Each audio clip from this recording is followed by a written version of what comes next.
Is that on?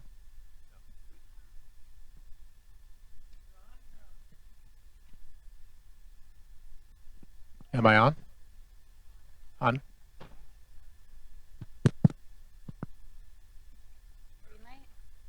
You really gotta.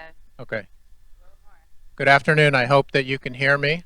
I'm Peter King, CEO of AWC, and I just wanted to thank everyone for being here today. Certainly, both city and county in the same room, and it's great to see city and county conversation around a common topic. I also just wanted to mention to you, I don't know if it was mentioned this morning, but we are simulcasting this event, and we have 31 locations around the state, 31 cities and other locations that have chosen to not be here physically, but they're participating. We are also recording this, and we will be archiving it. Probably in 3 weeks or so, it'll be available on the website. So if you have other council members, other county officials that have an interest, or there's a particular segment you would think it would be helpful for others to listen to, it'll be on the website and available through our website. I also wanted to do a quick shout out to the city of Chelan. Last fall, we were here in Chelan, and the city coordinated a meeting of, I think it was 14 or 15 cities in the area to sit down and talk about planning right after the wildfires, talking about who has what assets, and began a more detailed conversation about how can the communities in this area be better positioned to be responsive. So thank you for that. And I noticed in looking through the list and talking with the mayor yesterday that all of the Chelan council members are here today. And I understand they're all planning to be at the annual conference in Everett. So great commitment on the part of Chelan, and I know each one of you will take this information back to your own cities. If you're here as the lone representative of your city or county, I hope that you'll take it back and share. So with that, I will go ahead and turn it back over and we'll get started. But again, thank you for being here, and look forward to the afternoon. Thanks, Peter. All right. So the next session is the Emergency Management 101 session. This session is intended to be an introduction of emergency management for elected officials and executive level leadership. Participants will learn about their roles in an emergency and their responsibilities and their authority. So today we're going to hear from Amy Gillespie. And Amy is currently employed with King County Emergency Management as the Emergency Management Program Manager. Her responsibilities include operations, response planning, grant management, and alert and warning programs. Prior to King County, Amy was a public assistance coordinator with Washington State Emergency Management Division.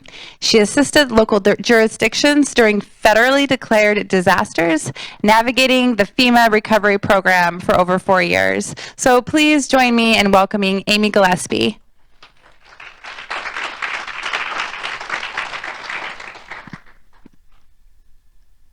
All right, Amy, here's your mic.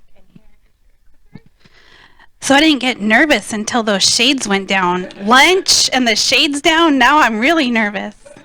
So I hope I'll keep your attention. And I also joke at home when I'm watching TV, oh, with HD, you shouldn't have done that. Now I'm worried with all these cameras in the room too. So to give you a little bit more about me, my dad would tell you that he knew I was going to be emergency manager when I was a wee little girl during Mount St. Helens. That day we got our first dog. So I went to my dad and I said, Dad, the news says the dog needs a mask. 20 minutes later, Dad, the news says we need to move the car in the garage. We had 2 cars in 1 car garage, but I thought both cars needed to be in the garage. Dad, the news says we need water. Where's our water? It happened for hours, according to my dad, that went on. My mom would tell you that she knew inaugural day storm. So I was in high school, won't disclose my age, but I was in high school. And my sisters were in a nearby school and they were getting bused to the high school because they were shutting down those schools because the wind was and trees around them. Well, they were putting them in the gym and us high schoolers couldn't go to the gym. That was unacceptable. My sisters were somewhere I was not. No. So I was calling everyone I knew, every family member. My sisters were going to be with me. And my sisters, where'd they end up? With me. But I would tell you that it was when I was a junior in college, and Perry Houston was with the council in Ellensburg, and I was at Central Washington University, and a flood happened. I was in student government, and I knew I could help. I simply knew I could help. And I knew I could help my city, and I knew I could help my college. And that's where I knew that I was going to be emergency manager. And when I tell you that is because I know that all of you want to help your communities. So you may have not known that by becoming an elected official that you're going to be an emergency manager, but someday you'll be a part of an emergency to help your community. So we're going to go into a few things this afternoon. So we're going to touch on some emergency management principles. We're going to talk about some planning efforts, and I'm going to give you some emergency management insight that your emergency managers probably don't want me to tell you, but I'm going to tell you anyways. And then we're going to spend a lot of times on roles and responsibilities and authorities. So, just to kind of, this slide's going to pop up every once in a while because I want you guys to reflect back. Almost every hand went up here in the past 5 years you've experienced a disaster. So I want you to kind of reflect back to those times as we touch on some of these things. We're going to talk about things prior to event, during an event, and after an event. So this is one of my favorite slides, and one of my colleagues over here from the city of Tukwila, he probably is like, oh, you mean that dang slide. But pre-event, we're going to talk about the principles of emergency management that happen during pre-event, and you do have a role and responsibility as elected officials during those pre-event activities. Then we're going to talk about when an incident or an event happens, and I refer to that as a bad day. In my world, uh-oh, bad day, let's go. And then post-event, that's when we're trying to rebuild our communities and reassure our community members. So here's a little insight. This is the basic emergency management system. Oops. This is touchy. We plan, we organize and equip, we train, we exercise, and we assess. This is it. This is emergency management. That's what we do every day. Now, sometimes this happens really, really fast, depending if the incident and event has occurred, and sometimes it can take a really long time. I do want to give you a little bit of information. So for those of you that have, how many of you have law enforcement under your jurisdiction? How many of you have fire departments under your jurisdiction? Public health? Public works? Okay. So you know that all of those 4 agencies within your organization have standards. They have standards that they have to meet. In most cases, they have accreditation programs that come in and help assess whether they're meeting those standards. There is that program for emergency management. It's called the Emergency Management Accreditation Program. It's a nonprofit, and it can come in and it can assess your program. And I provided the website up there. What I will say about this is I've had the privilege, the unique privilege, to help 2 jurisdictions go through this program. Pierce County, which is the only accredited program in the state of Washington, and now King County, who will have its site visit here in December. But what this does is it creates a foundation of an emergency management program. It says what are those basic components, and then you can build from there, but it creates those basic programs, and we're going to talk about those program elements as we go through. But if you're looking to what should be included in an emergency management program, whether you have one now and you want to enhance it, or whether you want to start to create one, this is a great source to go to. So preparedness activities. So preparedness, by definition, is what we do to prepare our community and ourselves prior to an incident or a disaster. The basic components of that is public education. And your primary role of that is to set a vision of what that means for your community. What do you want your community members to know? How do you want them to prepare? Do you want to have pre-organized evacuation routes or not? How do you want it 3 days, 7 days, 30 days? What is that vision you want to give your community? You can set that vision. Staffing and coordination. When you look at that emergency operations center, when you look at your organizational structure within your cities and counties, Do not go by titles. Go by skill sets. Erin here might be a great note taker. Day to day, she loves to take notes. Don't know, Erin, she does or not, but she might. She might love to take notes. She is going to be a great documentation unit leader in your EOC or ECC. Someone else in the room might be the doer. Constantly, what can I do next? Where am I going? Where am I going? That person's going to be a great operations section chief. But do not go by titles. If you go by titles, you're limiting who you can put in those roles, and you will have a staffing shortage. Utilize everyone, whether there are, I think there's someone from an auditor's office here. I believe that we have a coroner here, prosecuting attorney here. Utilize everyone. They all have skill sets that can go into place. Planning, training, and exercise. What I would like for you to take away from this are two things. One is under stress and duress, during an incident, you go back to what your training is. So if you're not training on emergency management on a regular basis, please start to do so. And I know it's difficult. I know you're faced with extraordinary decisions right now within your communities, budget decisions you're faced with. But when you're needed the most, when your community is looking for you to lead, you're going to go back to your training. So ask law enforcement, ask your fire, ask your emergency managers, how can I be involved in your training? How many of you know of the online incident command system? This is your exercise for today. How many of you taken 100, 200, 300, 400? Oh, now we're getting down there. Go to those courses. They're online, easy to find. Just type in Emergency Management ICS course in Google or Chrome or your preferred browser will take you there. So, exercise. How many of you are participating in Cascadia Rising? How many know what Cascadia Rising is? How many of you don't know what Cascadia Rising is? Okay. Cascadia Rising is a full-scale and functional exercise that the state of Washington is putting on between June 7th and 10th. This exercise is regarding the Cascadia Fault. It is a full rip of the fault with a 9.0 earthquake following tsunami. It's a bad day. So, what I say about exercises, observe full-scale and functional exercise. Ask to be a part of them, go in and observe them.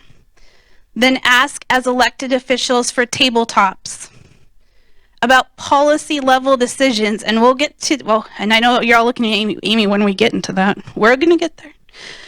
Is what are those policy decisions? Ask for those exercises. Put them in no-fault environments where your elected officials can come together and practice that. Acquisition of supplies and equipment. So in my introduction, we forgot to say that I worked for Pierce County Emergency Management for just over 4 years. I had the unique privilege of being one of our EOC managers during silo collapse in Roy, Washington. How many people know where Roy, Washington is? It's a very rural community. Our first agencies on scene were East Pierce Fire and Rescue, South Pierce Fire and Rescue, and the Sheriff's Office, and the Roy Police Department. Emergency Management, we got our liaison out there.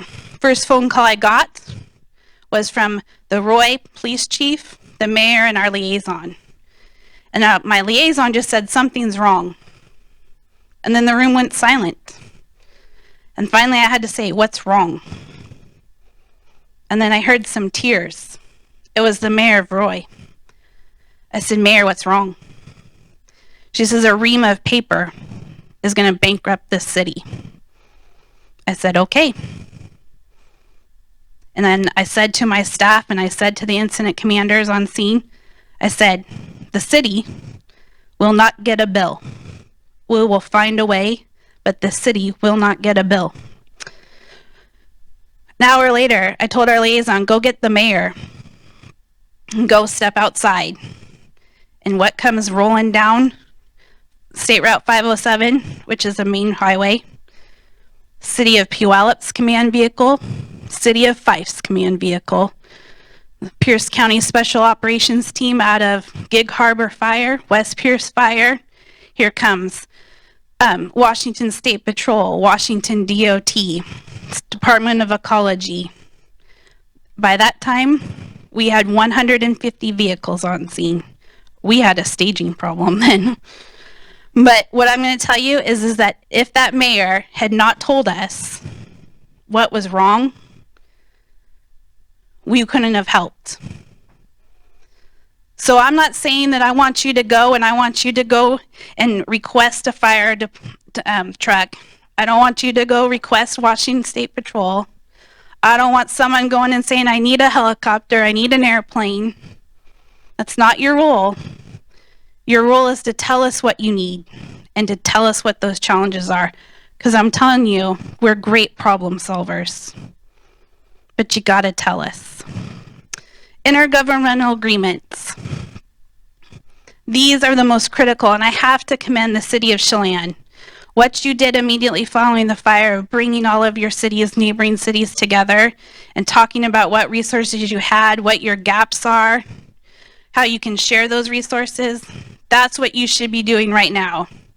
You should go back to your local jurisdictions and say, what agreements can we get in place now? How can we work through these challenges?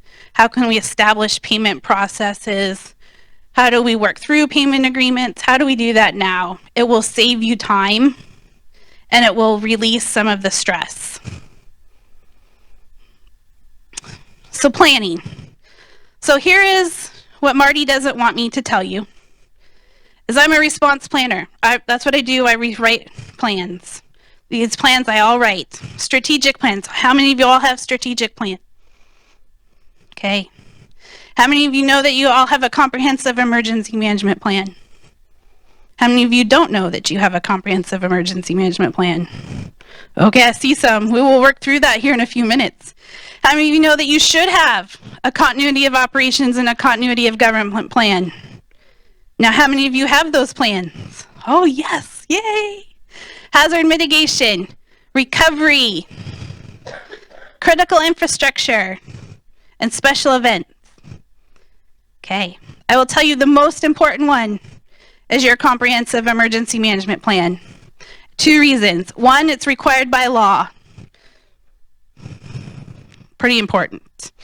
Second one is it will provide you the structure. But here's what Marty doesn't want me to tell you. Please tell your planners, don't write me a 200-page plan. Don't do it. Now, I got in trouble. I was back at Emmitsburg, Maryland 2 weeks ago. There was a 45-minute discussion about why people don't read our plans as emergency managers. I said, it's because they're too long. I said, it's a mountain. It's going to blow up. Pretty much what I need to know. Got a little trouble for that. Oh, well. Give them the guidance. Write me a plan that I can grab on the go.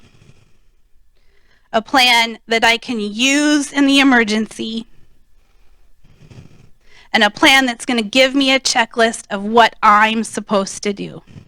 So in King County, and I'm willing to share it with anyone who wants it, you can come get my contact information. You can get it through Heidi. I will share it with anyone. We have an executive playbook. So it takes the plan and it shrinks it down to what all of our county agency department heads and elected officials, what their roles of what they're supposed to do, and it's based on every hazard. It's a quick checklist, who you should call, where you should go, what your first 5 steps are. Encompasses all of that. The only other plan I will touch on is that your special event plan. And the reason I say that is because it gives you an opportunity to practice your emergency command structure during special events that are not under stress. They're things that you do on a regular basis. They're things that are community-based that your community is proud of. You can utilize that as an opportunity to practice with plans and response. Try to take that opportunity. If you want some ideas, I can give those to you as well. Every plan, though, is based on your hazards. So in the room, throw me out some hazards that are in your communities. Train derailment, flood, fire, food contamination, good one. What? Oil spill, economic, heard. Landslide. How many of you feel that you have gone through a process that you examined all of your hazards in your community? In that examination, did you look about the impacts to your first response agencies? See some shaking heads. Did you look at the impacts on the economic side of your community? Did you look at the impacts to your environmental? How many of you are currently overlaying your hazard maps with your community development maps that show where you're planning to build, where you're currently building, and where all of your access and functional need populations are? I see some hands go up. By doing that, you can know where those resources need to go, and then you know where you can improve your community or where you can build back better. But you also know where some of your communities are going to struggle the most. Try to take that opportunity. What you're seeing up on the screen now is kind of just a quick spreadsheet. It takes a look at frequency and probability, and then it looks at the consequences of it, and it goes from insignificant to catastrophic. I know that in our communities, so I live in a very small city in Thurston County. I work in a pretty big city in King County. I know that a disaster in my community in Thurston County, I would say it's catastrophic every day that it would happen. But in the scheme of disasters, they're not. So you have to decide what those impact levels are for your community and determine where you put that in there, because it's going to help you prioritize resources. Because I can tell you that 4 days after State Route 530 happened in Snohomish County, when Pierce County sent a swiftwater rescue team, Washington Task Force 1, which was 78 people, and 15 emergency managers from all of the cities in Pierce County and Pierce County Emergency Management, we had a landslide to happen ourselves. So we cannot always think that it's just not going to happen somewhere else and we're going to help. We got to think about all of these consequences, and that's your job. So I have some guidance for you. You're the strategist during a disaster. So I'm telling you right now, before you think the fire engine should be there, or before you think the police officer's there, the fire engine's already there, and the police officer's already there, and Public Works is already closing roads, cleaning out ditches, Public Health's already starting to plan. It's already happening.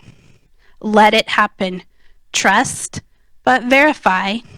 Ask, hey, where's all our fire trucks? Where's all of our law enforcement agencies? Trust, but verify.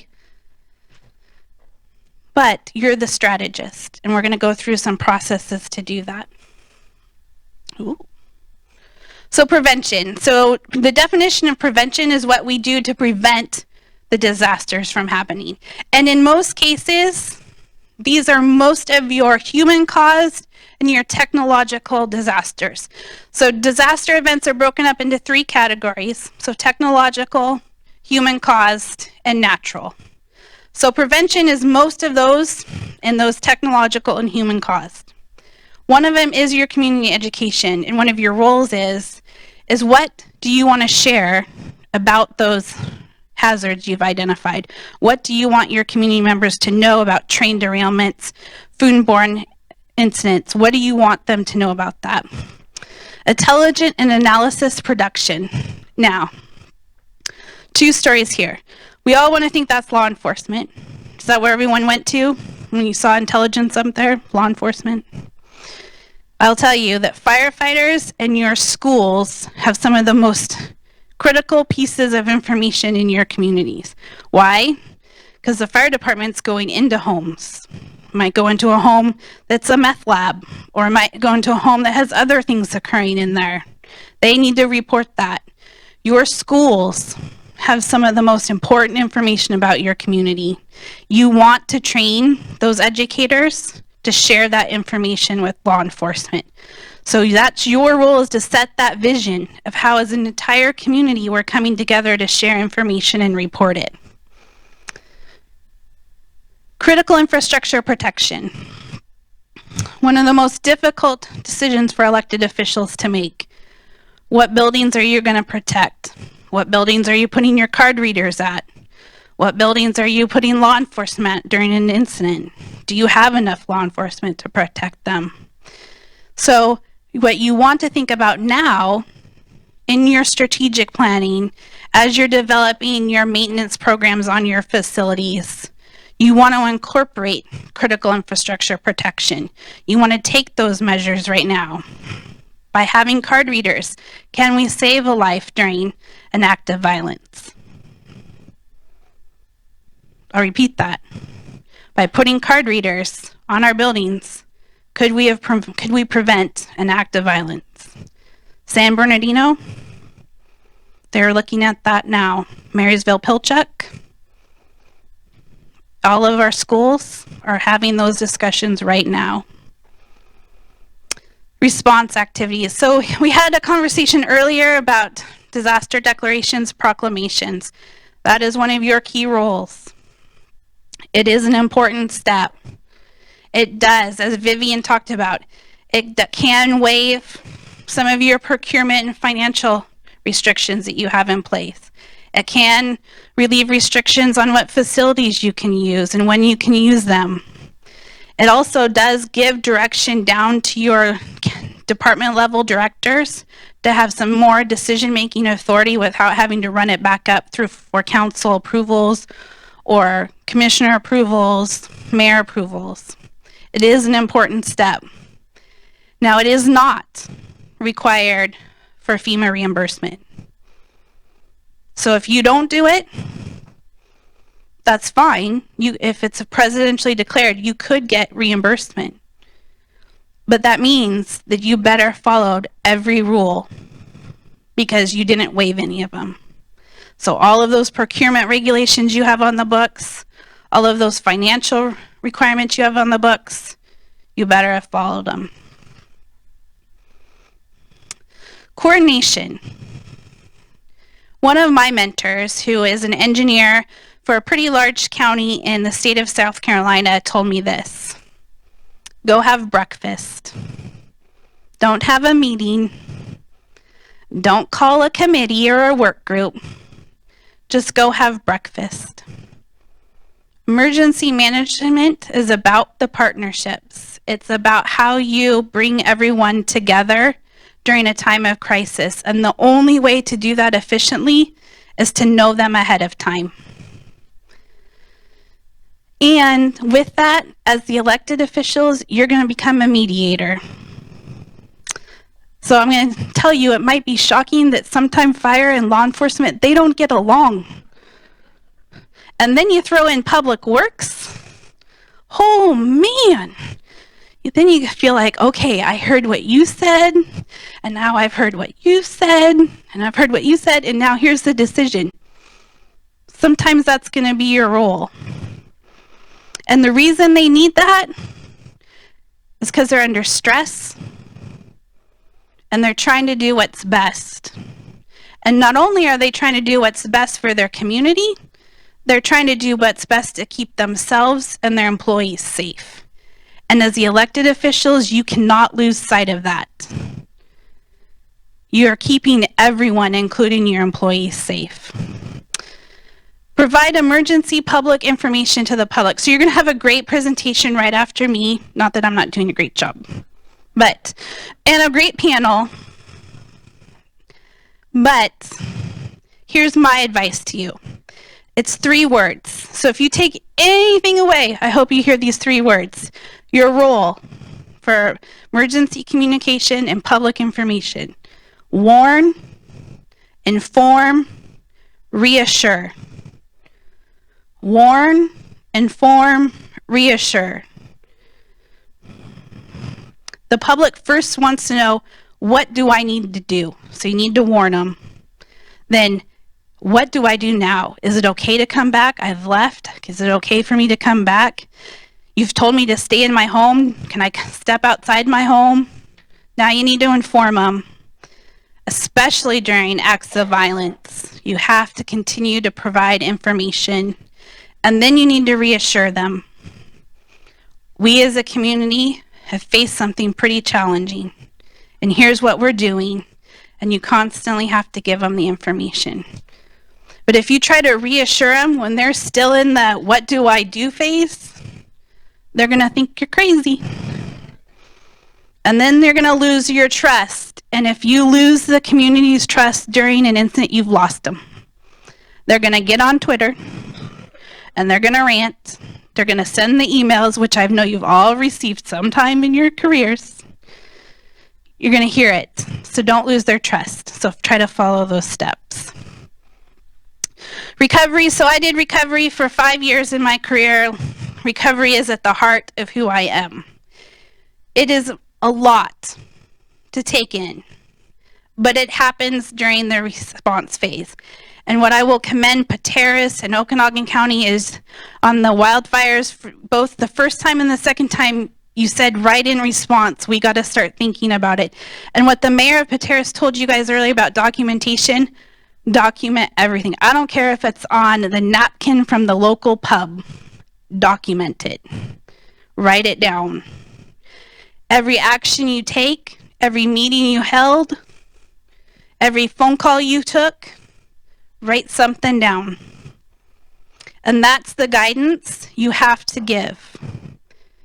You have to tell all of your staff, all of your directors, you have to document, or you're going to lose the ability to get any kind of financial reimbursement, whether it's from a nonprofit, a federal agency, or FEMA. You will lose that opportunity. Do not forget about the youth of your community. We heard a lot about bringing your community members onto committees.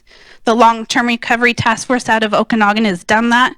But bring in your high school students. They're the future of your community. Let them be a part of some decision-making process. Let them feel that they're a part of that.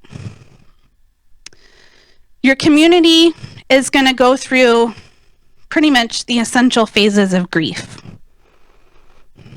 They're going to come together for that 6 months. They're all going to support each other. And then there's going to be some anger. There's going to be some frustration about things that went well and didn't go well. And you're going to be in the same phases. So your leadership during that time of those phases becomes really important, and how you're responding to the feedback. And one of the ways we do that in emergency management is through after actions. After actions is where you bring everyone together, you celebrate the successes, and I mean celebrate them. Thank the responders, celebrate the community that came together to help their community members, celebrate it. But when you identify those gaps, or you identify those challenges, you better develop the strategy to fix them. And you better follow through with the strategy, because that's where that trust factor comes back into place. So what we call that's an improvement plan. An improvement plan identifies all of the things that need to be worked on, who's responsible for them, and the time frame to do it. As elected officials, do not get involved in that. 2 reasons. 1, it can become pretty challenging to identify who's going to take it on, because in some cases, you don't have the authority to tell that agency they need to fix it. It might be something, and I don't want to bring up a sore subject, but it might be something DNR is responsible for. It might be something that Washington State Emergency Management is responsible for. Let the people who work with those agencies on a regular basis work for it. Your responsibility is to make sure that after action and improvement plan comes to completion, that you're getting regular updates. It's a part of your meeting processes. It's an important step. Oops. Mitigation. So I won't get on my soapbox about the deductible that FEMA is proposing, but I will say you need to go in and read it. And you need to ask some staff members to become experts on it, because you're going to want to make sure you understand it as it goes through its process. But mitigation is important.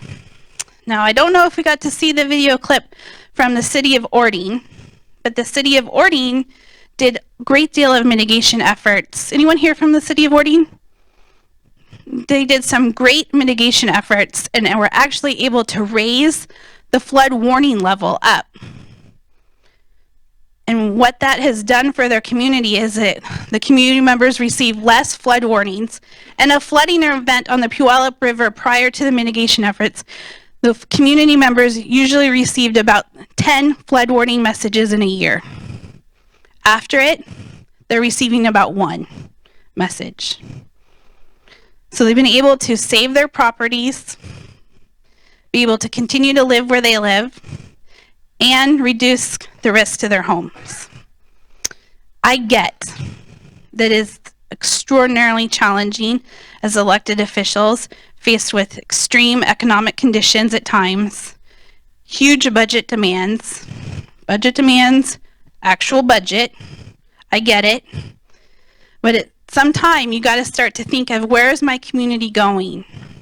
What are my hazards, and how can I start to mitigate them? What can I do? And it might be as simple as just public education. If we tell you it's time to evacuate, you need to go. If it's time to begin the process to learn where all the shelters are in our community, here's how we're going to do it. It might be elevation, it might be buyouts, it might be additional things as that, but you got to start to prioritize them. And a way to do that the best is bring your community together and include it in your long-term planning efforts. So try not to segregate it, try to include it into your long-term planning efforts, into all of the efforts that you're doing as your community. Every time you look at an opportunity, say, is there a mitigation way to address it? Try to build it into your day-to-day operations versus something that you do every year. Okay, here's the nitty-gritty, sir. I promised you roles and responsibilities. So this is a very important slide. Impacts of emergencies. So these are your considerations. These are the things that you're constantly needing to evaluate. Financial, what is the cost? You're going to want to ask someone how much this is costing us. Then the fiscal impacts. What are the lost revenues? What are the potential tax impacts? Social, what are the disruptions? What are the impacts to your community? Political, could this become a referendum on leadership? Are we not being responsive? I'm telling you, your community is going to tell you if you're doing a good job or not. But it is based on perception, maybe not reality. Physical, you heard the mayor of Wenatchee talk about he needed sleep. You're going to need sleep. Your first responders are going to need sleep. Your community is going to need sleep. But most important of that is, what are the disruption to the services? So when you look at your community members, how many of them need to go to the doctor on a regular basis? And what if they don't have the access routes to do that? January 2012, second operational period, working in an emergency operations center. All of a sudden, the call center started going crazy at 5 o'clock at night. Couldn't figure out what was, no press release had gone out. Nothing that would encourage people to start calling. But guess what it was? It was the end of shift for home caregivers. And they did not have power, and they could not be able to generate oxygen. Over 100 phone calls about oxygen for home health care providers. You got to think about those things. And then the psychological, you've heard a lot about stress and depression. I will tell you that one of the passions that I have is about building into our planning efforts of how we're going to address the stress of a disaster on our staff. So what I will tell you is that I very much remember one phone call from January 2012. It was a 72-year-old woman and her 93-year-old mother. And she said, Amy, and no, trust me, I don't know how I got this phone call. Phone rang, I picked it up. Amy, we've been in our home for 3 days, no power, and we're cold. And I said, okay, here's where the shelters are at. Silence. Clue. I said, what's wrong?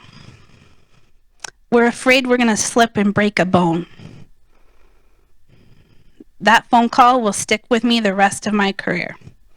Don't ask me why, but it just struck with me that our community members all need our assistance at one time or another, and that we have to be ready to assist them. And that includes the people that we're asking to answer those phones. State Route 530, the search teams, they left on their way to Snohomish County ready to do a job. And they came back sad. I will never forget every single one of their faces.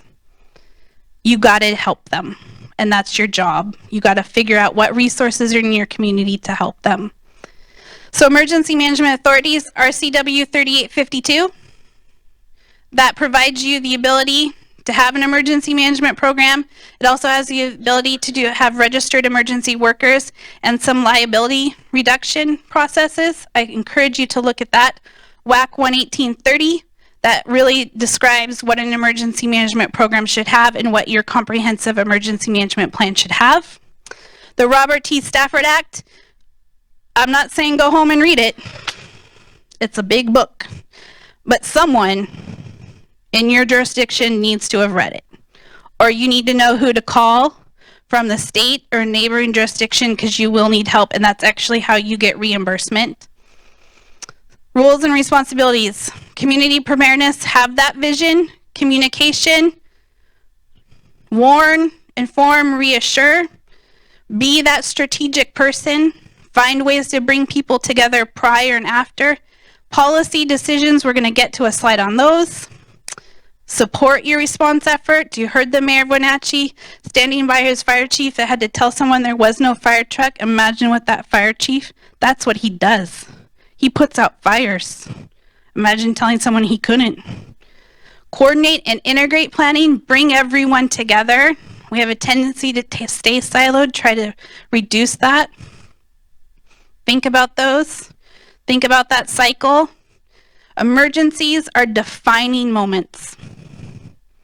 They will happen quickly and you will not have enough information. I know that you're used to having public hearings, open meetings, public comment. No, these are going to happen quickly. You will need to make swift and decisive actions without information, and you will have to perform under duress. The incident life cycle, it will expand and it will contract. Time frames, again, are going to be very quick, and you're going to have to address each issue by each issue. There's going to be times to break the rules, and there's going to be times to follow the rules, and those are difficult decisions.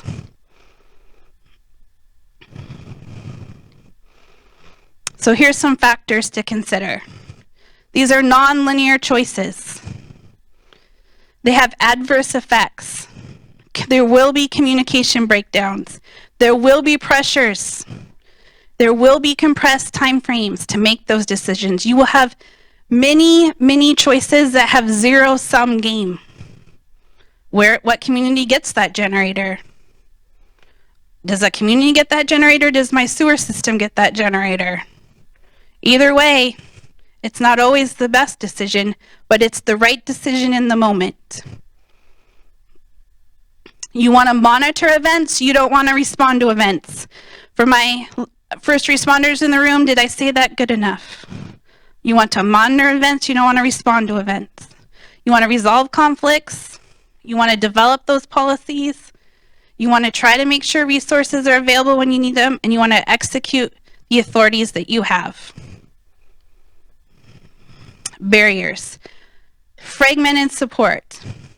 How many disasters have stayed within your jurisdictional boundaries? Oh, look at that. No one had any exercise. Disasters do not stay within jurisdictional boundaries. They don't. Your funding and resources will be limited, and sometimes there will be a lack of organizational connectedness. The mayor of Pateros talked about go to those incident command posts, share information, talk to those incident commanders, make those connections. So here are some of those policy challenges. Level of service guarantees. You're going to have to sometimes shut down departments that would normally be running to be able to support your response. So you're going to have to communicate that. Your jurisdictional limits, there are limitations on what you can do and what you can't do. There's going to be acceptable emergency measures, and they're not going to be acceptable to all. And then there's going to be some post-event restrictions. So laws will come back into play once your proclamation is ended and you have to follow them. Just to give you a quick incident command, I heard some people ask what ICS, that's Incident Command System. It pretty much establishes a baseline communication. We all use it, fire, law, public works, emergency managers, we all use it. EOC activations, it's a pre-designated facility. It reminds me, I was going to have you duck, cover, hold, and get up and start working in your pods. I thought that'd be fun, and then I was like, oh, that's only fun for you, Amy, not for them. But I thought it would be fun, because look at all these TVs in here. I could make a really good scenario. But you're going to be a part of a policy group, and that policy group, you're going to make policy decisions to support your first responders.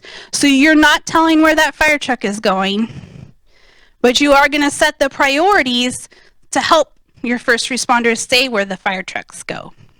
You're going to set the missions and you're going to set the direction. The incident commanders will set your tactical operations and they will brief you on those. They will come in and they will say, council member, we have 32 fatalities, 20 injured at this time. We have the entire jurisdictions without power, and we do have a water system problem. I'm going to come back in an hour and let you know. Then you're going to start to make some policy decisions. We're going to come back. You're going to say what your policy decisions are, and I'm going to say, okay, here's the actions I'm going to take. It's going to happen that fast. And if it doesn't, you need to tell them to go faster, because they're delaying time. Time with you delays decisions out in the field. I know that sounds mean, but I have no other way to tell you that. Let them do it, but trust but verify. That's what I got.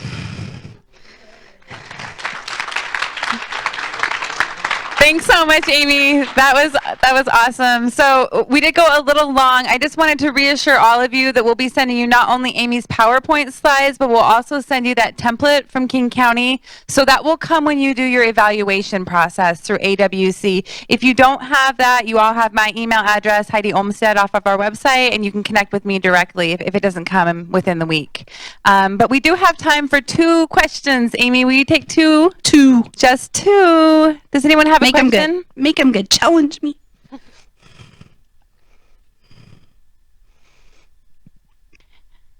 Got one question right here from Jim. First of all, thank you for everything. I'm Jim Restucci, Mayor of Sunnyside and AWC Vice President. Thank you very much for You're this. welcome. It's very important. I spent 20 years in the military, and I was Emergency Management Coordinator for the Yakima Firing Center, so I'm real familiar with what you're talking about. I have a quick question for you about jurisdictional authority, if you will. A good friend of mine who's a mayor in another city, and I'm not going to say which one, had an emergency happen in his city. He had prepared and planned everything, and they immediately implemented their plan. And about 2 o'clock in the afternoon, a lieutenant from the Washington State Patrol showed up and said, "Mayor, go sit in a corner. I'm taking over on orders of the governor." How do you handle something like that? Marty, close your ears. No.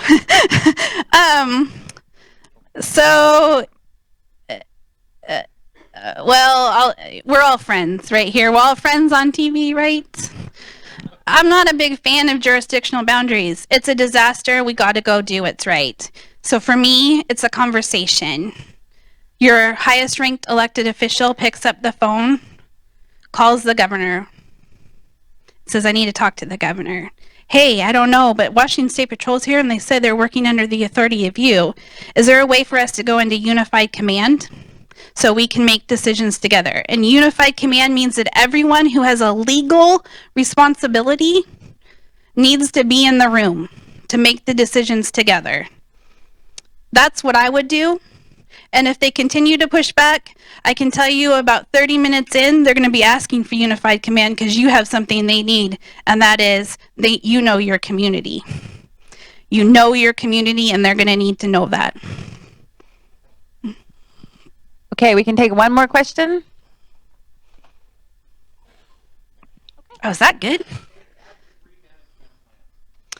So debris management plan. Debris is going to be one of the single most challenging policy level decisions you will be faced with. You need to have a plan for that. You need to have it approved by FEMA.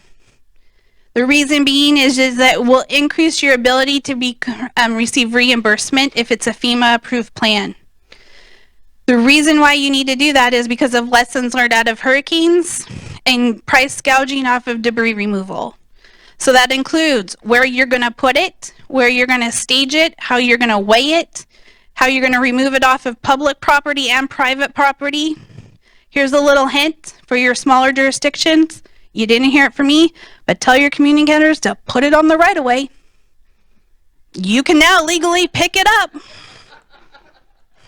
Now don't tell them to go put their clothes that they've been wanting to throw away for 3 years, but tell them to put it on the right of way and you can legally pick it up. I just want to follow up with that. Team Rubicon, who started 5 years ago, was instrumental with us in that procedure. They came in, they documented the total tonnage. Sorry, Mayor Andrews, you have. Oh, I'm sorry. Team Rubicon was absolutely instrumental with the city of Pateros in that. That's exactly what we did. Everybody's city debris went to the right of way. We told them how to do it, and then Team Rubicon came in, picked that up, put it to a holding site. Then we moved that out to another holding site and crushed over 500 tons of metal. So you definitely can do this, but Team Rubicon charts it out, gives you the final numbers. They're absolutely free. We had to double check and said, what are you getting out of this? And there were other debris companies that came in and wanted hundreds of thousands of dollars. So if Team Rubicon comes to your door, they're great. The only thing we'll change that if it's a law enforcement investigation. So if your disaster is because of a human caused and it's leading to a law enforcement investigation, law enforcement must lead that because they must search every piece of debris for evidence. So that will change up, but include that into your planning process. Thanks so much, Amy. Let's have a little round of applause for Amy Gillespie.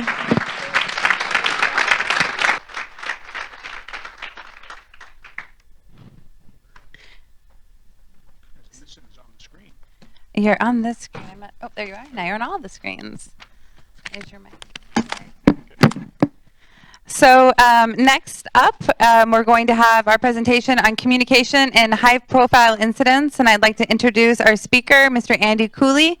Andy has been with Keating, Buckland, and McCormick since 1990. He was previously an Assistant Attorney General in the Tort Claims Division. He's a past president of the Washington Defense Trial Lawyers and has lectured extensively in Washington and throughout the country. His practice focuses on trial work, emphasizing on federal civil rights cases, highway design litigation, and commercial cases. Andy's married with 2 children. Please join me in welcoming Andy Cooley.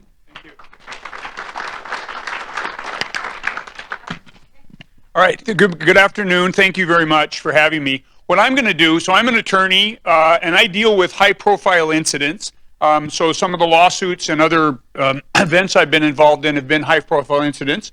And I've been doing training on behalf of the Washington City's Insurance Authority to its members and its attorneys about how to deal with some of the high profile incidents that your communities might face. I was literally at the WASAMA Municipal Attorneys Convention yesterday speaking on this. Last week I was at the Prosecutors Convention speaking on a related topic. I can tell you that the prosecutors, if you're from a county, your prosecutors are a lot stiffer than the municipal attorneys. The municipal attorneys, they have receptions with alcohol. They start at 9 in the morning on their seminars. The prosecutors are hard-boiled. I mean, they're in there at 8 in the morning. They go till 5:15, 5:30, so they're a hardcore bunch. So I'm going to speak until about 2 o'clock. So I'm going to modify, we're going to keep us on track here, so I'm going to modify my presentation down, because at 2 o'clock, I'm going to be joined up here on the stage by 3 other panelists, and I'm going to moderate a panel that includes somebody who's an official in a city that suffered a man-made disaster, somebody who suffered a natural disaster, and I've also got somebody who's a reporter, meaning a consumer of media, and so we're going to talk about the challenges of public communication in the face of those kind of disaster scenarios. So to get this thing started, let's talk about a high-profile incident involving the city of Puyallup. So city of Puyallup owned a jail, or still owns a jail. I'm not going to walk around because I was going to mess up the webcast. City of Puyallup has a jail. If you get arrested, you come into the jail, you can't wear your own clothes when you're in jail. You got to wear their clothes. And so we've got jail uniforms we want our inmates to put on. And we send you into a room to change. The room happens to be a holding cell. Holding cell, it's called. The holding cell has a camera in there, and we record what goes on in there, because we don't want somebody in that holding cell to claim they slipped in a puddle and try to sue us. We want video to be able to prove what happened. So inmates would go in there and change. Sometimes they'd be recorded on the video. It's grainy, black and white. You know, it wasn't showing anything too interesting.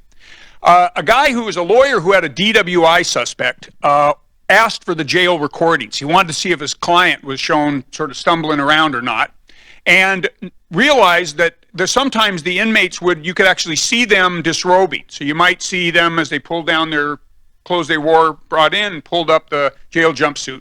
And he thought that was somehow illegal, that was some invasion of their privacy. So he asked in public records for all of the video that we had. He asked for all DWI and police arrest reports, and he correlated the two. Then he set out solicitation letters to a bunch of people who'd been shown on the video and invited them to join in the lawsuit. Gathered 12 of them, 11 women and one man who was harmed, he claimed, by this, and filed the lawsuit in federal court. And that's the first time the city knew officially it was going to get sued. It gets media requests that day. There's already been press conferences from the plaintiff side, and now the city is in the crosshairs being asked to make public comment. So I'm going to show you one of the news reports. 5 News starts now. New reaction after jailhouse video shows inmates during. Several women are suing, claiming it boils down to voyeurism and illegal strip searches inside the Puyallup jail. But the city says cameras are commonplace in lockup. King 5's Natalie Swibby is live in satellite control with more on this developing story. Natalie? Well, new tonight, a high-ranking King County jail official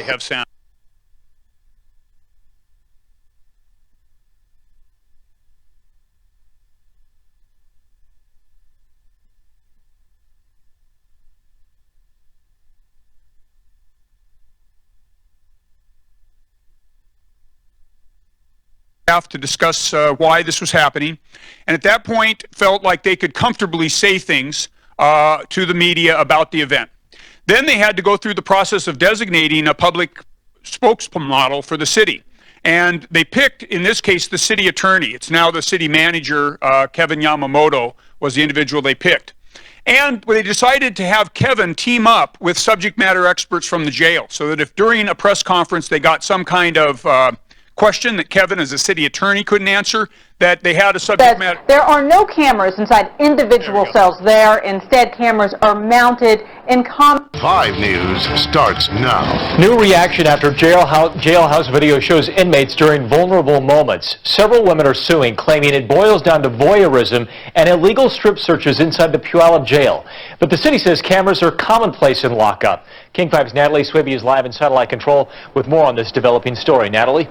Well, new tonight, a high-ranking King County jail official says there are no cameras inside individual cells there. Instead, cameras are mounted in common areas. In addition to that, 3 jail experts tell King 5 videotaping inmates in this way seems highly improper.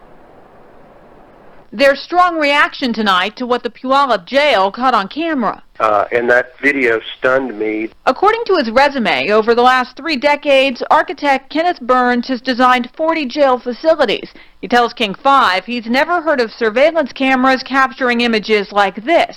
You do have lots of cameras. You watch a lot of things, but you cannot watch anywhere where someone is using the shower, toilet facilities, or a changing area. That's when I just got really uncomfortable, kind of scared. And disgusting. Women who want to conceal their identities say after being arrested for DUI, they were videotaped in holding cells while they went to the bathroom. I thought maybe it was for saying if we have contraband or something, but we're already patted down.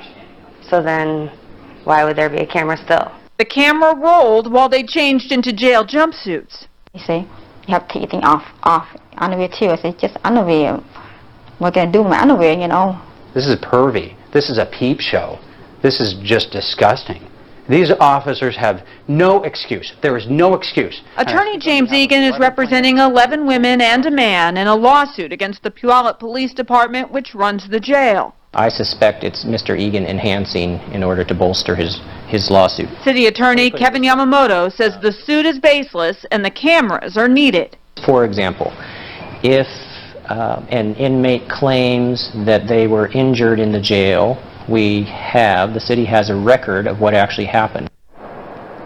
The videos, some of which date back a couple years, others a few months, are part of a public records request made by Attorney James Egan, who also claims that some officers made inappropriate comments about the women's bodies. Well, tonight, Puyallup City Attorney says they found no evidence of that. Live in the newsroom, Natalie Swaby, King 5 News. Thank you, Natalie. So this eventually made it up to ABC's 2020 because it involved such good graphics. You know, the video, of course, is very interesting for media. The city, though, got out there and got its message out as early as it could and as often as it could. In the end, we were able to show one of the allegations was that the corrections officers had actually targeted certain women and asked them to go in, and then the COs would stand around the TV screens and sort of watch them. We were able to link up video that showed the video display area where the corrections officers work, where the monitors were displayed, with the video inside each holding cell, and established that when the female inmates were in changing into their clothes, the male corrections officers were doing mundane things like sweeping the floor or booking an inmate in. They weren't peeping at them or anything like that. In the end, we went to trial in federal court. The federal jury has spoken about Puyallup's use of cameras inside the city jail. 11 women and 1 man sued, saying the cameras violated their privacy. King 5's Chris Ingalls was the first to report on this federal lawsuit last year. Chris, what did the jury say?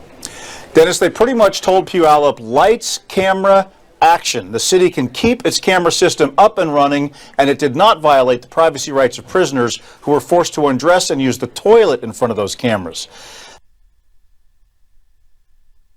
Puyallup, and a good result for that.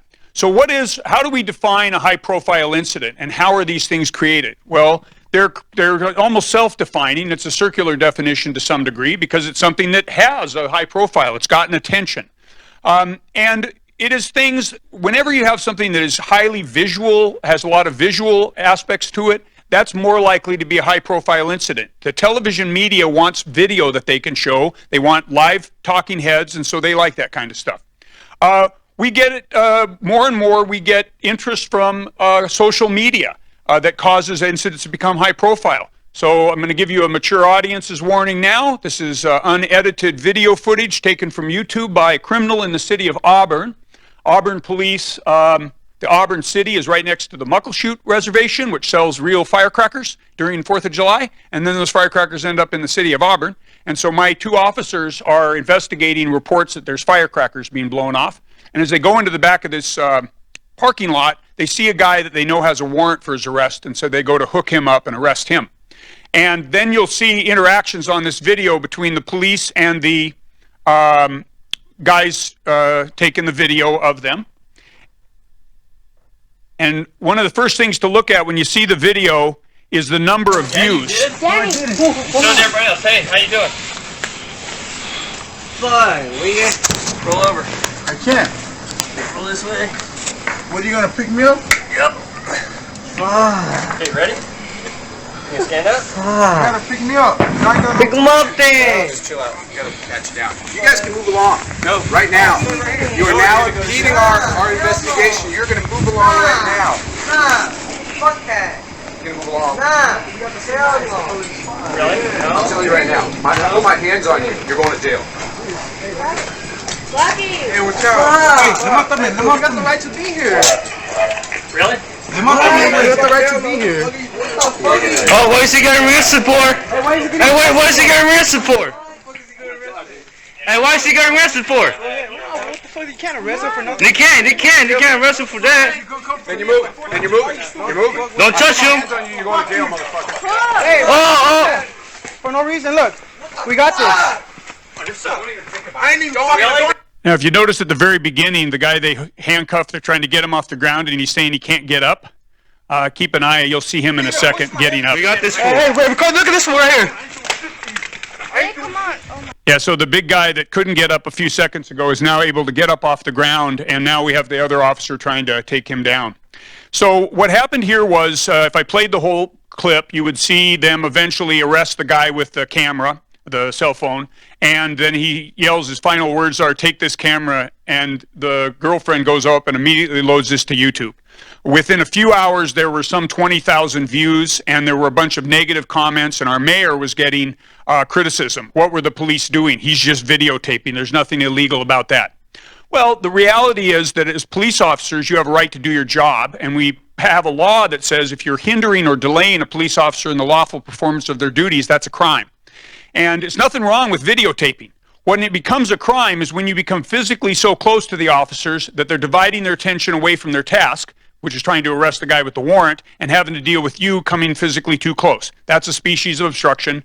If you're yelling and screaming so loud that the police officers can't talk to each other, can't hear on the radio, that becomes a species of obstruction as well. And so, but that needed to be articulated. And so I worked with the mayor of Auburn to come up with a statement that explained the circumstances of this arrest. We linked it to the YouTube video onto the city's website so that people wanting to see the video could also see the mayor's explanation for why it happened. And so we see this social media makes things into a high-profile incident. We often have motivated individuals that are behind a high-profile incident, and you've all seen this as elected officials. Somebody becomes obsessed by a particular topic, somebody becomes just fixated on it, and they're at every public session that you have, they're always there to make reference to their pet project. They can make something from a low-profile incident into a high-profile incident. There are common examples of these events. They include things like whenever anybody dies. They include things like when you have serious bodily injury, something like a spinal cord injury, an amputation. When you have people who are sympathetic that are killed, like somebody, a young child, that's always going to be more risky to become high profile. Anytime you have somebody famous. I mean, you remember when Casey Kasem, the old radio DJ, moved up to Silverdale and died, and suddenly Kitsap County was in the news just because that guy happened to pass away in that community. Josh Powell, if you lived in Puyallup, he was the infamous person who brought a lot of attention to the Puyallup area in the South Hill. Anytime you, as elected officials, are in the media, anytime we have an ethics investigation, claims of corruption, the chances of it becoming a high-profile incident go up. So what are the first steps that you do when you realize something has become a high-profile incident? We recommend that you go up and down the chain of command so that people at the highest levels of the organization and people at the granular level who are familiar with the topic are informed that we are now treating this as that, and we're going to be prepared to address what kind of response we're going to make. It's important to distinguish between public relations communication and stakeholder communication. I'm going to advance my slide here for a second. Public relations communication, we define it as communicating to an audience that is disinterested but is open-minded to your communication. So imagine if you're the CDC and you're trying to get people to get their flu shot. The audience is sort of disinterested about it, but okay, the CDC says a flu shot, that's okay. We distinguish that from stakeholder communications. Stakeholder communications involve an audience that is highly interested and very incredulous about your message. And so this is what you know from council meetings. When you're going to rezone a neighborhood and allow a new building to go in, suddenly your council meeting is packed with people who have a stake in this outcome, and when you're trying to explain why planning and development says it's a good idea, they're incredulous about it. And so once you have identified that, I think that will steer some of the decisions you make and the way you'll frame your message, because you're going to have a harder time convincing the stakeholder audience. You're going to have a harder time reaching the PR audience. It's important to figure out what are the you need to designate somebody to be your spokesperson for this event. That can be your designated public information officer, or it can be somebody specially designated, like we saw with Puyallup and their city attorney. You know, of course, all the usual things you do in government: have meetings to talk about the message, have an organized plan. What we strongly discourage is any belief that you can somehow go to Channel 2 for your communications. Channel 2 is cop talk for a broadcast frequency that is not being recorded. And so you want to be able to go to your Gmail account and email perhaps somebody else who's an elected official or a public official, and you now know, based on the training you've gone through, that that won't work.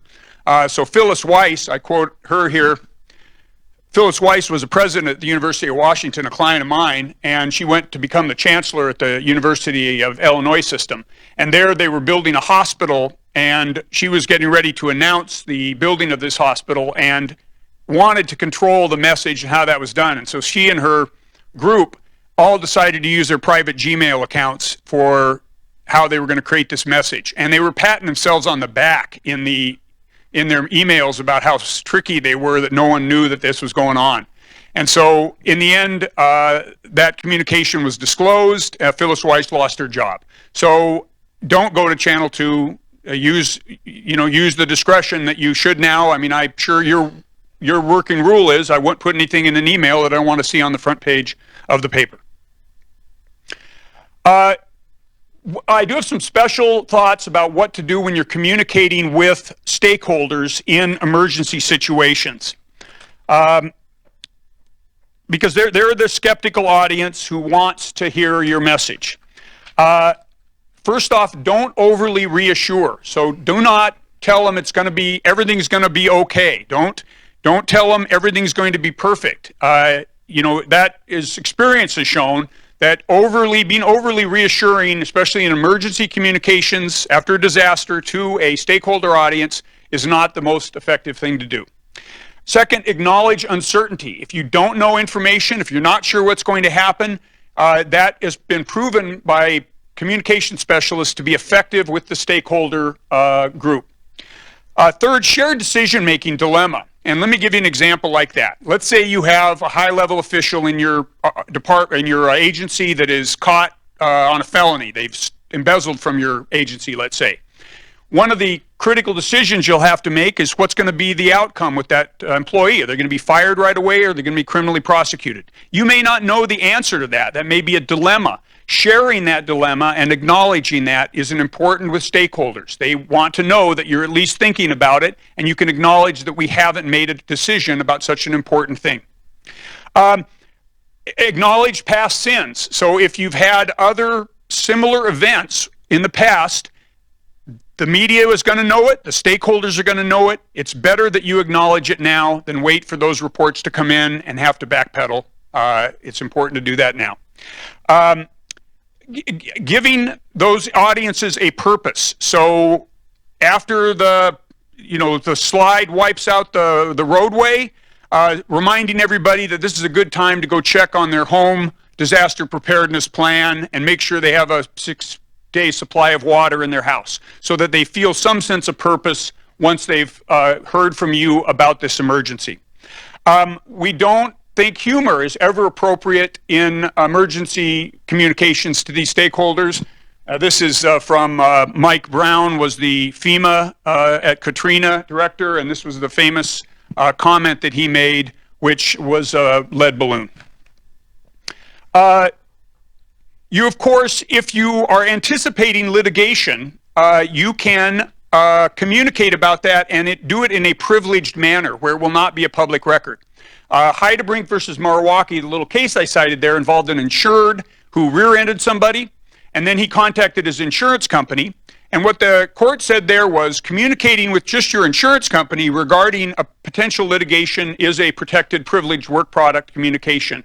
And so if you're got private insurance, if you're with the WCRP or WCIA, and you're thinking there's litigation, those communications are privileged.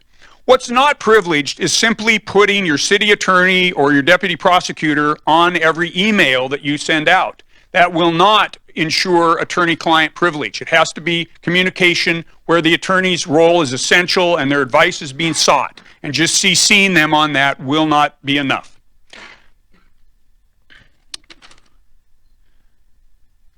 Okay, we're modifying our presentation as we speak.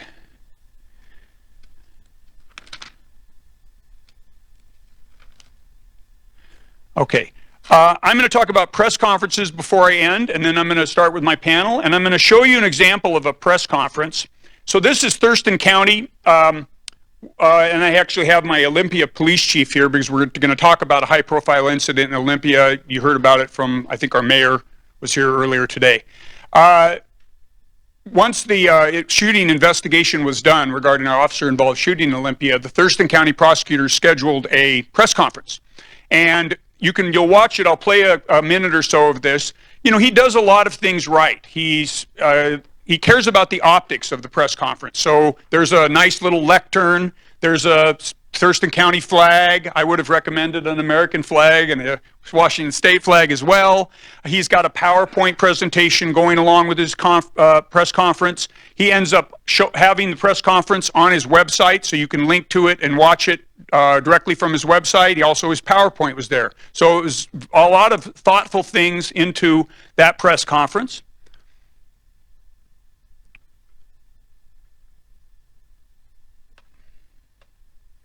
All of the various witnesses that gave statements in this case with the physical evidence that I've described. Often we find that the accuracy and reliability of testimony can be corroborated or sometimes disputed or refuted through the examination of the physical evidence at the scene. And so I put significant weight in looking at and in comparing statements given by witnesses, including Officer Donald, to the scene itself. But there's other evidence in this case as well. I'm going to spend just a minute talking about that. So again, this was an example of an effective press conference in terms of the optics. Of course, the prosecutor's a pretty articulate spokesperson as well. He's got supplemental aids like the PowerPoint and handouts to go along with his materials. One of the things he did that I thought was very effective is there had been a lot of rumors out in the general public. One of the guys who was shot had a lawyer go on TV and say that he was shot in the back. And so if I played you all the clip, you would have seen him address those directly and state that he was able to refute those. So press conferences can be a valuable tool for you when you're engaged in communication, and this is a great example of how those can be done well.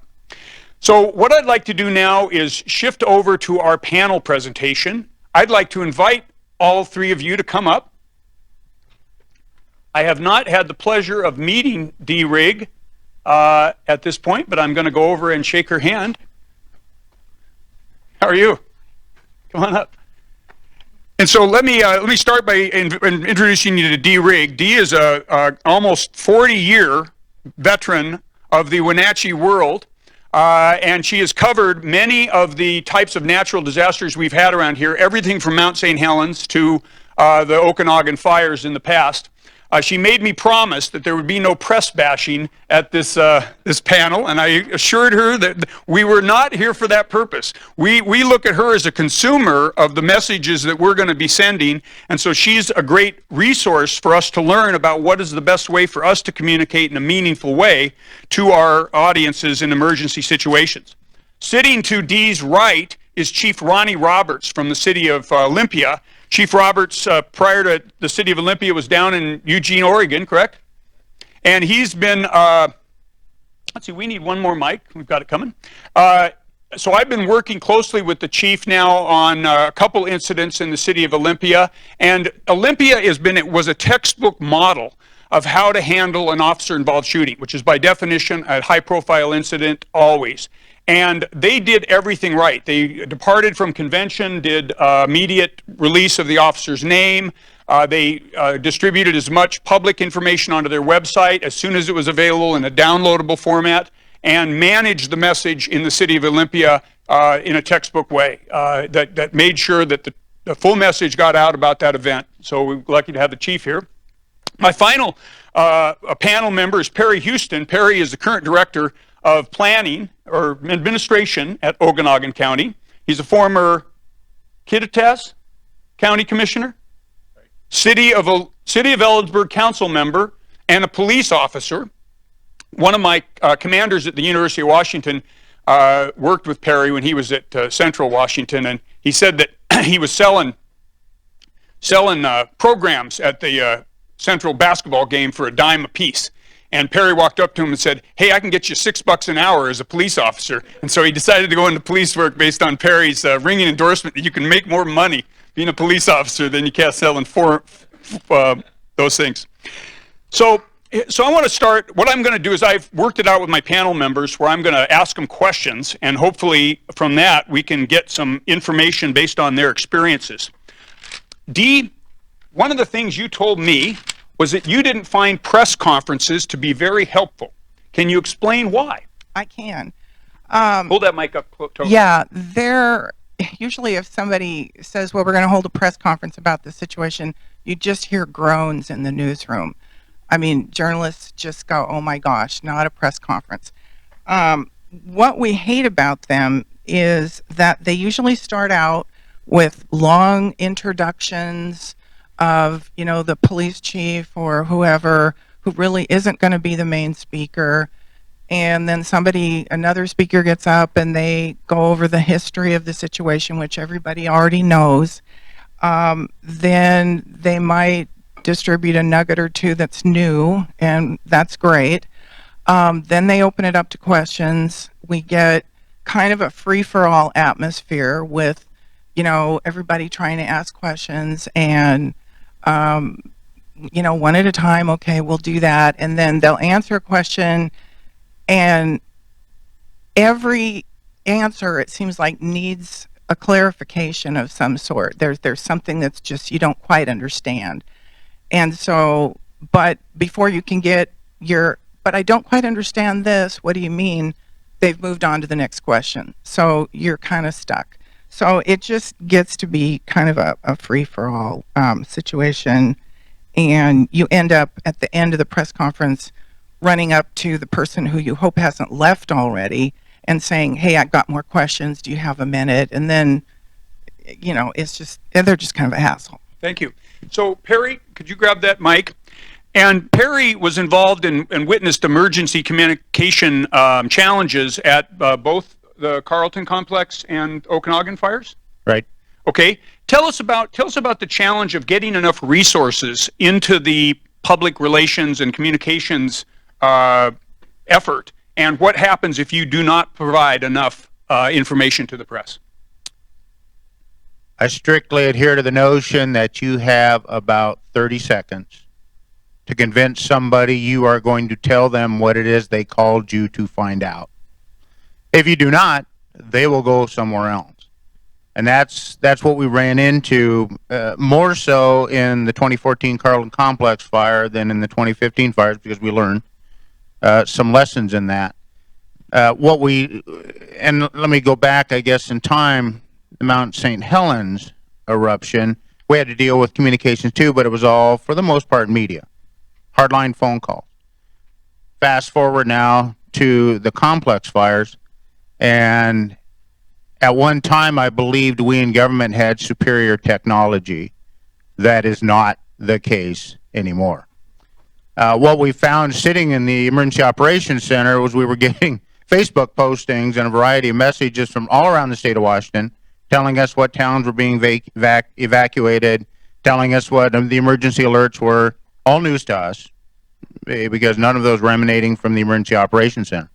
What we had, the mistake, if you will, that we made was the focus was on packaging messages, getting the word out. We did not deploy fast enough, in my opinion, nor did we deploy in a manner that we could deal with the folks who were calling wanting to know something right now.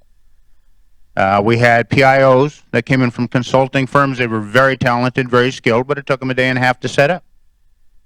By the time the day and a half was passed, everyone had done a workaround.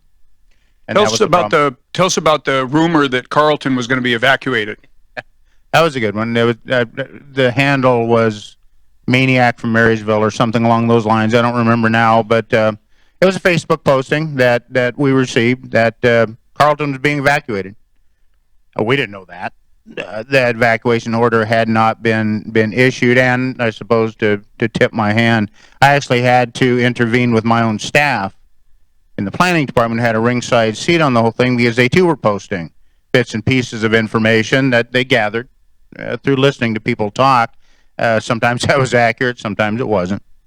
And trying to corral that was a job. And what we eventually did was dedicate resources strictly, specifically, to monitor those kinds of communications, try to intervene before it got out of hand. And then what recommendation do you make for the audience about when you learn something that's inaccurate? Do you respond in your own Facebook post? Do you issue a press release? How do you try to correct the inaccuracy? Actually, all the above.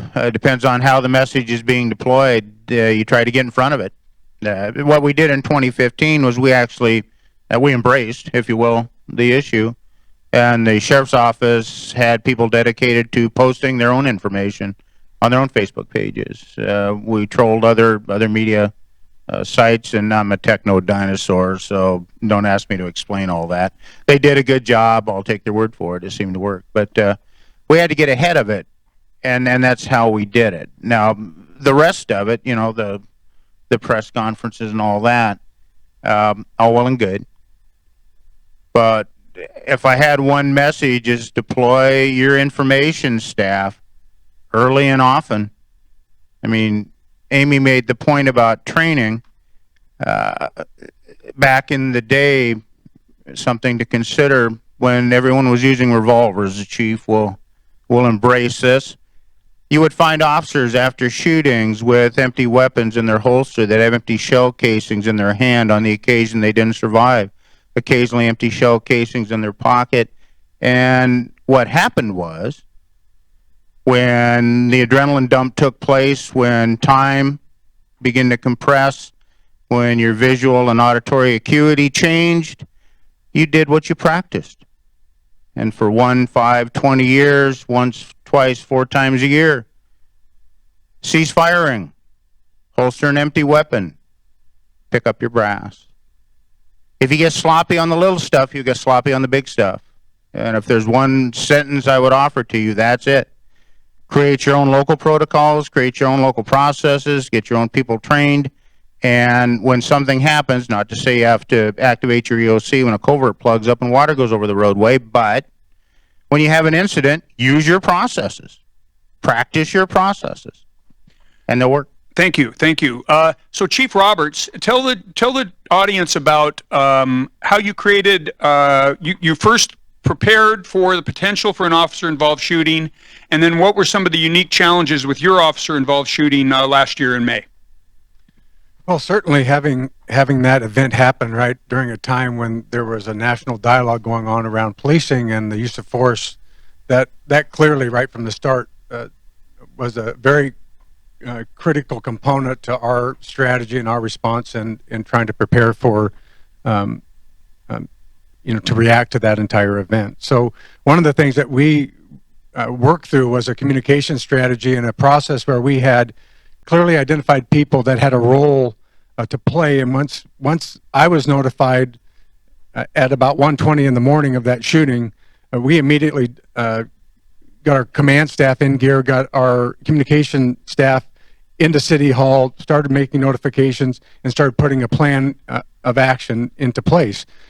Being able to do that with an idea of what we were going to do in the event something terrible happened was really important. So much of the time that we spent prior to that event was really looking at what was going on across the country nationally, what kind of information was going out, how was the public responding to that, what were the questions that they needed to know, what were the big sores for the community, what type of information did they really want. And so we really approached that with trying to present as much information as quickly as possible out to the public.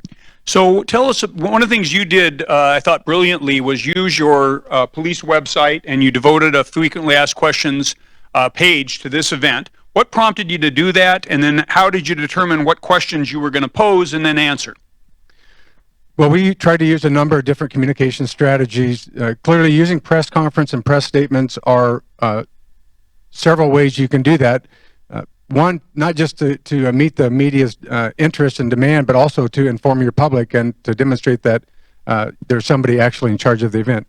But also, we use social media, and we recognize that our communities use social media. And so for us to get that information out was to immediately, we started tweeting information out right away about that event. And then in following, we followed a lot of feeds and responses based upon what we were putting out, and a lot of questions started coming up in various forms throughout the community. And so we quickly recognized we needed to answer those questions. And so that's how we developed our own web page.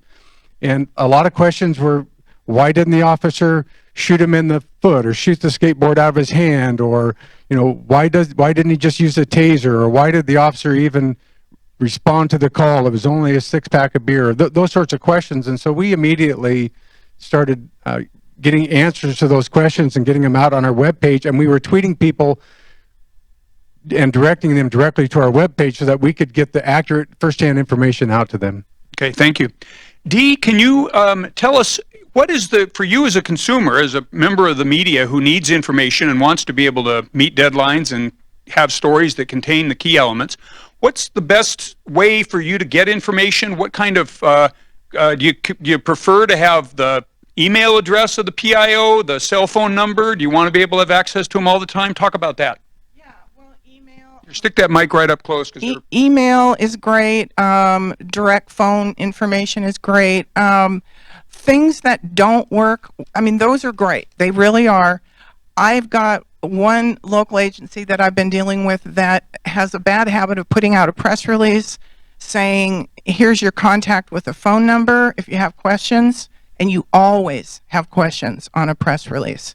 It's just the nature of the beast. It's going to happen. Even when I write my stories, when I'm done, my editor always has some question. But my point is, then you call that number and nobody answers. The person has either left for the day or they're just not answering their phone. And that can absolutely drive you nuts. So, you know, even the best type of communication can be warped if you don't do it right.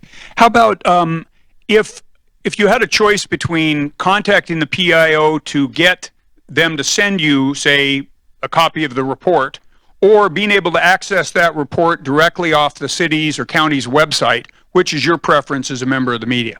I don't care. Either way is fine. So long as you get it fast. Right. Okay. Chief, let's talk about for a second, Chief Roberts, one of the challenges was credentialing for the press conferences that you held, right? It was a challenge, yes. So explain why credentialing for a press conference is a challenge depending on the topic, and what you and your agency did to deal with that. Well, one of the things we recognized in our very first press conference was, of course, there was a lot of interest because of the event that happened. And so we had a lot of, not just media, but a lot of community members, community activists that were there. And having them intermingled was really difficult when we started to take questions, because we were getting questions from all over the audience. And for me,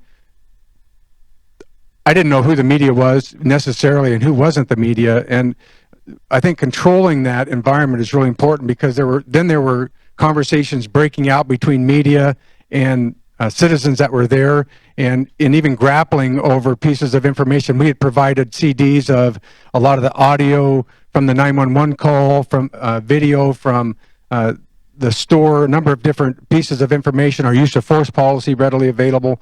And we had it stacked up in the back of the room for all the media. And many of the community members were grabbing that and wanting to get access to that information. And so there were these struggles, literally struggles, going back and forth about who's going to have the information. And so what did you do to address that?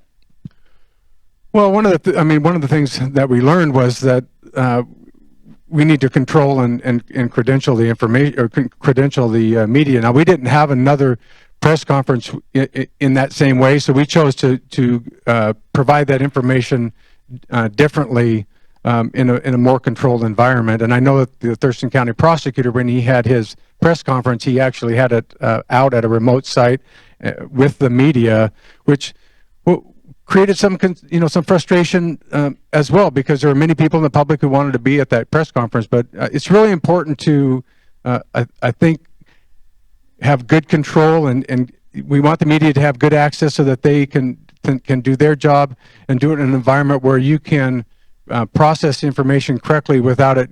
You get taken off track. I mean, that's one of the challenges if you don't do it in a coordinated way. The media generally knows what they're looking for, the information. Citizens generally will go all over the place because they're not looking at it from getting the information out. And so weren't some of these people, I understood, were like bloggers, and they sort of declared themselves to be members of the media, but it was sort of a self-created media, and that was sort of their basis for claiming that they should properly have access to the press conference and the materials? Right. Our community, like a lot of different communities, has a lot of different alternative sources of information. A number of bloggers. We have a lot of alternative type of newspapers and weeklies and programming sorts of things. And so anybody who wanted to write or tell a story consider themselves to be the media. Dee, what's your reaction as a member of what I would define as mainstream media? What's your reaction to that challenge of you having to compete in a press conference audience with bloggers and P-patch communicators and things like that? Well, I guess it depends on whether the bloggers and the P-patch communicators are asking good questions. Okay. If they're not, then they're a big problem. Have you been at press conferences where there was an activist faction and they were going to try to take it over with Chance or with? I have not. Okay. So what did you find were the biggest? You covered some of the fires last year, right? What was some of the biggest? What was the demands from your audience? What kind of information were they looking for in terms of those emergencies? Was it information about when's the road going to be opened? Was it information about how many homes got burned? Is information about how much resources the government putting into fighting the fire? What about that? I think, statistics, they're always important. Number of acres burned, number of houses burned, number of people injured, type of injuries. I think the most important thing for a journalist, maybe a few hours into the thing, is finding the human interest element to it. One thing I think is real important for PIOs to help the media with is we really want to not just be a statistics reporter. We want to tell what's happening with Mary Smith and how she is dealing with this crisis and has dealt with it, and what's happened with her. Recently I had a situation where we had a ridge area above Wenatchee that was threatening to go. We were all worried about the OSO type of a situation, and I was dealing with the Office of Emergency Management Director, and he was giving out really good information on Facebook and through the phone. But when I asked him if he had the name and number of anybody I could talk to, and he said, well, I do have the name and number of the neighborhood association president. And I said, well, I'd like to call him. And rightly so, the emergency manager director said, well, I want to call him first and make sure it's okay that I give out his number. But he did, and he was the fellow was good with talking with me. It made the story much better because the neighborhood association president, had some additional information and some firsthand emotions to deal with the thing. I think my last point on this would be, you would be surprised at how often people who are affected by a crisis, not in the immediacy of the flames actually coming over the hill, but the next day, they do want to talk and tell their story. So, don't assume that the media would like to make contact with Mary Smith, I'm not going to help her do that because that would be invading her privacy because she just might want to talk, and she probably does. Okay. Perry, did you have requests like this? Give us access to somebody who's a fire victim so that there can be a human interest aspect to the story? Did your county? You know, I can't say that those requests came to us so much as they went around us. Okay, explain what you mean by that. Back to the earlier observations, if you do not deploy your information dissemination quickly enough, people will work around you. And it was interesting sitting in the command center or on a break sitting somewhere else and catching the various the television broadcasts that had information from whatever source. We had absolutely no idea where the information was coming from. Much of it was I'll say, not correct. Although that said, it was understandable because of the way the thing was moving. It was a very dynamic evening, as the mayor and others can personally attest to. The challenge, frankly, had they called, I don't think there was anybody in a position to actually provide that information. That just wasn't something being gathered at that point in time. All of that came much later in the incident. Now, you had situations where some of the reporters would actually sort of sneak around the fire clotheslines and get right to the, I thought you was telling me to go actually to the hotshot campgrounds and interview some of the firefighters just because they were so desperate for information? When communications broke down in the 2014 fire, literally they broke down, we lost a lot of infrastructure, so we lost some of our communication capability. So for that and for a variety of other reasons, people weren't able to get out of the Emergency Operations Center what they were looking for. So they went to the fire camps. Part of that was our fault because sometimes they'd be told, we haven't gotten the word from the fire camp yet. So they'd say, okay, no problem. So they'd go to the fire camp. When they could, that was problematic because the roads obviously were in turmoil. It was a workaround. I mean, that is the one phrase I would employ. If you don't provide that information, they will find a way to go get it. The media will find a way around your bottleneck. Well, the media and the private citizen. I mean, I realize that the media is an important partner in all of these things, but we can't forget the day-to-day citizen. They're the ones who call and want to know if they need to get out of there. They're the ones who call and want to know where the shelter is. They're the ones who call and want to know what's going on. And you can't always rely on the media to do that because there's a time delay. You need to have the capability of providing that information. You know, back to the first rule of public speaking, know your audience. How do they get their information in Okanagan County?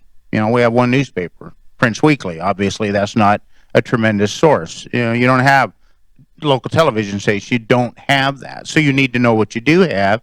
You need to know how to employ that, and you need to do it quickly.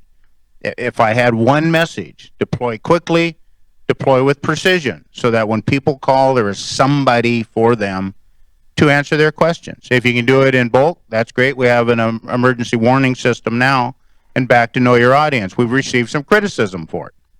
It's much better than what we had in 2014, but the way we break out the geographic regions, many people have criticized because they're too broad. They're getting information they aren't particularly interested in. So a little fine-tuning there. Know your audience, know how they get their information, and use that to your advantage. Okay. Dee, what about what's your reaction when you get press releases from a government agency? Do you find that generally has valuable information? Do you find that it's stuff that's usually just garbage? What about that? I'm not sure how to answer that. Do you mean like in the political realm or governmental realm or crisis realm? Well, more crisis realm. If you get first off, have you gotten press releases during a crisis of some sort, a high-profile incident, anything like that? And if so, have they been useful, or are they just feel like a message where somebody's trying to control the narrative? No, they're usually useful, but like I said before, they usually don't contain all the information, or some of the information is convoluted, and so you can't quite understand. You know, just something that came into my head is like, well, they say maybe you have a mass shooting and the suspect fled the scene. Well, did he flee in a car? Did he flee on foot? Did he flee in a helicopter? You know, questions like that just aren't answered. And so one of the ways for you to get that more information is the press conference.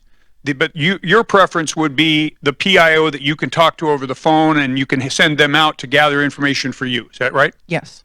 What about how helpful has government been in getting you supplementary forms of communication? Things like pictures, things like reports in PDF form, things that you would use to augment a story that you're writing. And for instance, do you embed like reports and PDF links ever in your stories? Okay.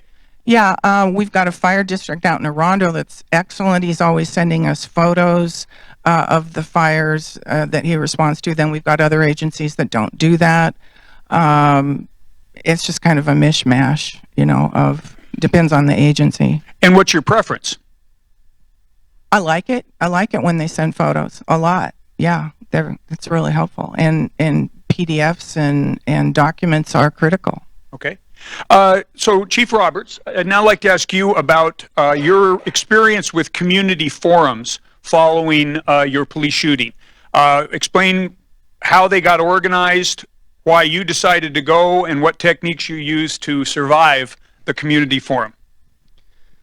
Well, certainly the type of event is going to dictate how much community interest there is in a particular event. But in our officer-involved shooting involving 2 young black men, there was a lot of emotion in our community, and we as city leaders sat down with other key community leaders, and I reached out to them right away, as well as some of our city leadership, and started putting together opportunities to really have listening sessions. It was really not a time for us to be talking to try to justify or defend any actions. It was an opportunity for the community to start to release some of that emotion, some of that fear that they had.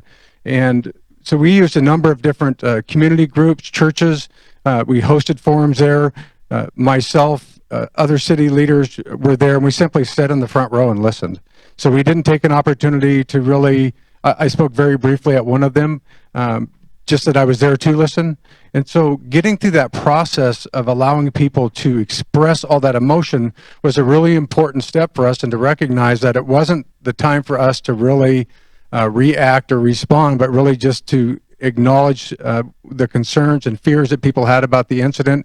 And we did that at our very first council meeting following that shooting as well, and provided an open forum. They canceled the entire agenda for that meeting, opened it up to the community. We had a very large turnout. There were a lot of people that wanted to have a voice and speak their concerns about the issue and policing and racism and just a variety of different concerns. And so we wanted to use that opportunity, because it's a process. It's like a grieving process or any other process. You have to, there are some stages that you have to go through as an organization and a community. And what it did for us is really helped us understand what were the key areas of concern that we needed to pay attention to, and that we needed to be responsive to as we went down the road. So as we started to hear from our community, the concerns about use of force and those sorts of things, it really helped us prepare for future conversations about who is OPD, what kind of policies do we have in place, what is our level of force out in the community, all those sorts of things.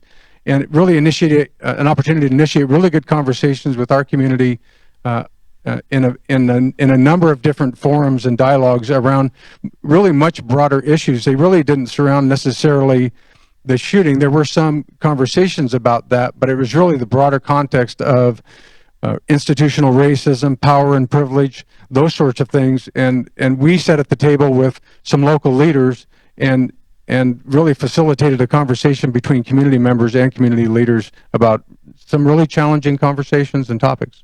Did you use moderators in those forums? We did. We were very purposeful about having moderators and facilitators run those conversations. We didn't want to feel like we were trying to control the message or the agenda, and allowing for community facilitators to do that. We had a strong partnership with the Dispute Resolution Center. They have done number of trainings in our department on conflict resolution and those sorts of things. And the Dispute Resolution Center, for everybody's audience's knowledge, is a group that works on social justice issues. This isn't resolving legal disputes, but resolving more community-based disputes, correct? Correct. Okay, tell us about their moderating role and how that served you guys. Really, what they were able to do is have a number of just 4 or 5 key questions that they could put to the audience and put to the group, and that allowed the community members, the people that were present there, to talk about those specific concerns or questions that they had. Then they were able to keep it on track. They were able to keep the evening moving forward because, as you know, meetings can go sideways really quickly when they're not moderated correctly. They get off tangent. The issues become hyper-focused. So having good facilitators at that during these interactions was extremely important and very valuable for us because they could then synthesize what was being heard, report back. We could work with them about next steps, what the next conversation is going to be. We've had a number of series of conversations with the Black Alliance of Thurston County, for example, around a number of issues, not just related to policing. And we've used facilitators in all those conversations. So what was the longest community forum? What was the longest length of one? Probably 3.5 hours. Did the moderators or anybody from the Dispute Resolution Center sort of prepare you and the other public officials for sort of having to take on the emotion that was going to be coming from the audience and help sort of metabolize that? Hang on. Okay. Really, I mean, and they said, hang on, and this is going to be a rough ride. And you know, I certainly recognized it early on that this is going to be an extremely challenging circumstance and environment to work through. But it was an important part of the process. So, but no, it was physically and emotionally draining, as you can imagine, not just for members that were there, but for the community as well. It was a very challenging process. Were there, did you see any change in the way the audience behaved or how they reacted over time? Did you get the same people showing up at the community events? Was there ever any, did you ever get the feeling that the community forum ended with satisfaction on the part of the audience?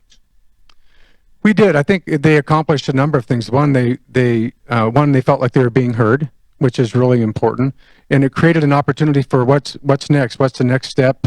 We were able to really start to, I think, develop some levels of trust, which is really important for me and our organization. That's part of our mission, is to consistently earn the public's trust as part of our, that's our police department mission and one that we believe in. Having those conversations allowed us to really dig a little bit deeper and really created an opportunity where we received a lot of support. The police department received a lot of support. An example of this would be that I met with a number of black leaders in our community who formed themselves as the Black Alliance of Thurston County. And those were very challenging first meetings post-shooting. But over the course of time, we developed a level of trust and respect. And I was very open and honest with them, and they were very candid and open and honest with me. And we co-facilitated or co-hosted a number of really important conversations. But out of those conversations came this, they wanted to know what we were doing in training and how we were preparing our police department to deal with issues like implicit and explicit bias. And we have been going through a number of different trainings in our organization long before May 21st. Really, 2 years before that, we had started a pretty robust process of really trying to create and align a culture that was connected to our community. And we talked about resources. A number of these trainings, CIT training for officers, 40-hour trainings, extremely expensive when you have a 24-hour operation and half your staff is off. The only way you can get them to training is to bring them in, and then you have to pay them overtime. So the Black Alliance, the leadership, came to our council during the budget process and said, we see what the chief is trying to do. We believe that this training that he's talking about, the fair and impartial policing training, the CIT training, de-escalation training, leadership development training, those are all really important things. We want you to support the chief in making these things happen. And literally almost $300,000 this budget cycle to help get all my officers 40 hours of CIT training, leadership development training. We're having a big transition and turnover of leadership in my organization as everybody is retiring at the upper levels of command. And our Blue Courage training. So they came, they advocated, the council heard, and they provided us the training resources to help us accomplish that. And frankly, in a pretty challenging time, budget-wise, it's not easy to just come up with $300,000 or $200,000 of training dollars to give to the police department. But we worked with them to present a very focused plan and strategy for how we were going to continue to train our officers. And frankly, without the support of the Black Alliance, I don't know that we wouldn't have got there, because it's all important, but there's a lot of important things in city government that have to be funded, right? We all know, and as department heads, we know and get that it's not just about public safety service, but they recognize the importance to the community, the value, and what it would do for us in creating trust and transparency for our organization and developing those relationships. So there have been a lot of really positive things that have come out of that. Great, thank you. Dee, have you ever attended as a reporter any community forums where there were sort of after action questions about either a man-made or a natural disaster? No. Okay. How about you, Perry? Did you guys conduct community forums after either of the fires, or either that or reviews of your emergency operations with the public? Actually, we did after both fires. Okay, tell us about that. Board of County Commissioners scheduled a community meeting. To use the phrase, we actually recorded the first one, audio visual. The second one, we just recorded it audio. I moderated both of them, not because I have any particular skill set, but I was involved in the emergencies, but I wasn't involved in the emergencies, if that makes sense. I wasn't a face of any particular dimension of the emergency, so I was kind of a neutral facilitator, if you will. And it was more of an open mic format. We didn't have a lengthy staff presentation or anything like that. It was mostly just the opportunity for folks to come in and tell the commissioner what they thought went well, what they thought did not go well. You have a mix of agencies up there. We had to kind of corral the tensions, if you will, from time to time. But I think it worked. I think it gave people the feeling, accurately so, that someone cared and someone was listening. Did you have the same, you can imagine what Chief Roberts had like with his audience, a lot of emotion. Did you have the same thing? Were there people who came in as sort of as stakeholders, and were really emotional about at the community forums? No, absolutely. We had people that lost their homes. We had people that lost livestock. We had people that lost pets. It was a tremendously emotional evening, and but that was anticipated.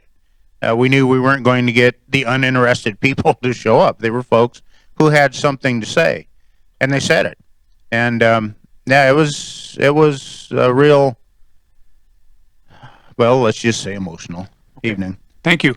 So what I'd like to do now in the last few minutes that we have is ask if there's questions from the audience of either of the panel members who want to talk to the chief about what it's like to have this man-made disaster, talk to Perry about a natural disaster, or ask Dee any questions about a reporter's perspective, if there's any.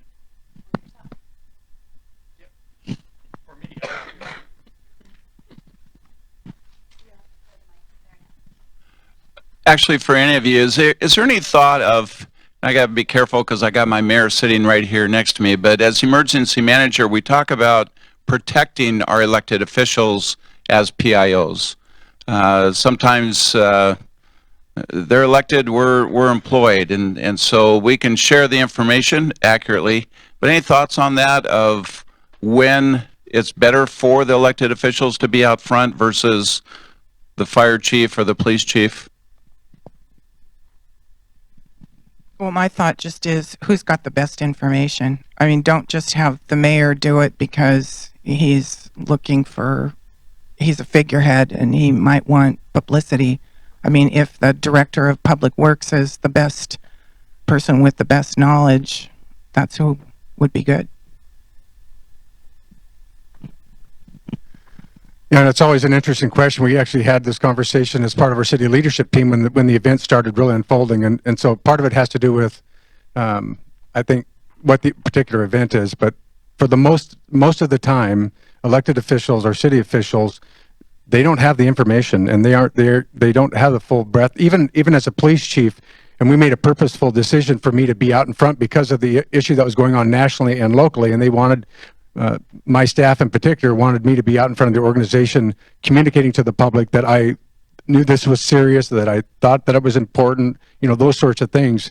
And I think there's our mayor did attend and did make brief statements over time, but it was really more about supporting and encouraging the community to stay engaged and be calm and trying to develop, continue the trust with them. But I think that it's, I think it's really challenging. Information is never accurate the first time. This in 30 years of policing, let me just tell you, I've worked in bigger agencies and I've been through a lot of terrible, terrible events as an investigator and as a leader. And I can tell you at 1 o'clock in the morning or 1:20 when you get called, you don't have the right information.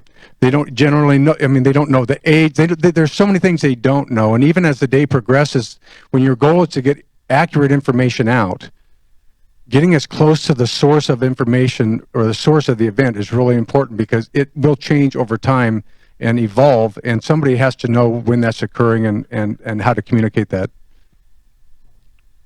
I'm going to weigh in real briefly. I think, frankly, elected officials are probably your least worst candidate for being your face of the agency. And that part of that's because of the danger that you as an elected official might want the publicity. I mean, you're having to run for office. Part of it is the lack of information. And the third part is your chances of being a witness in a lawsuit, if there's litigation pending, go up extremely. And you may not be on the council anymore once that lawsuit occurs. So leave it to the paid staff to handle that job, is my advice. I think you've already answered my question, which was legally and jurisdictionally, what should you absolutely not do?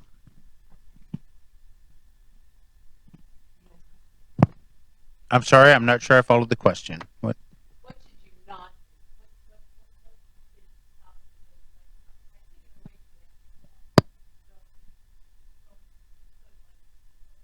do? Actually, I'm going to put just a little different spin on that because I've been an elected official and I've been staff. I think it's important that your democratically elected leadership be in control of the situation. That said, they're not experts in all things. That's not why you elect them. So how I try when I was elected and when I wasn't to orchestrate it, if your elected official is taking the questions, there's absolutely nothing wrong with them saying, going to bring my emergency manager up to respond to that. I'm going to ask my director of planning to respond to that. I'm going to ask my police chief to respond to that. In my mind, that's the effective approach. Now, there's peril in that because sometimes people feel like they need to know everything. That's training. We're here to train our elected officials as they are here to lead us. So that's the approach that I try to take. Chief, the last comment, I'd like to go back to that. The axiom, first report is always wrong.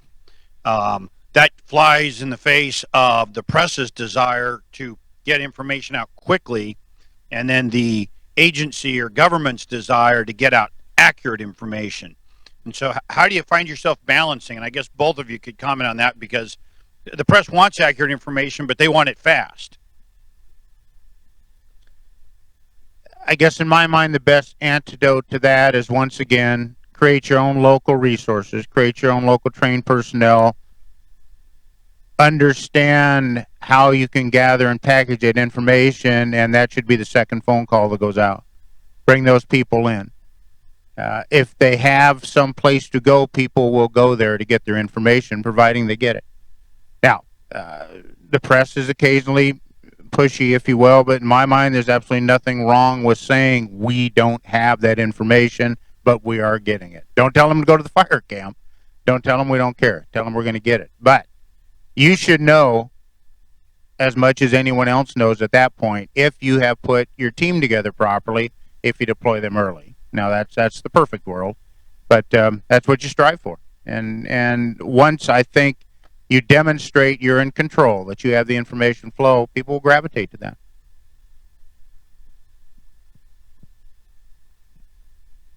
One of the challenges, especially in the police shooting, I don't know if your question was directly related to that, but I don't understand why we haven't been able to always get hyper accurate and quick information, at least in the police shootings.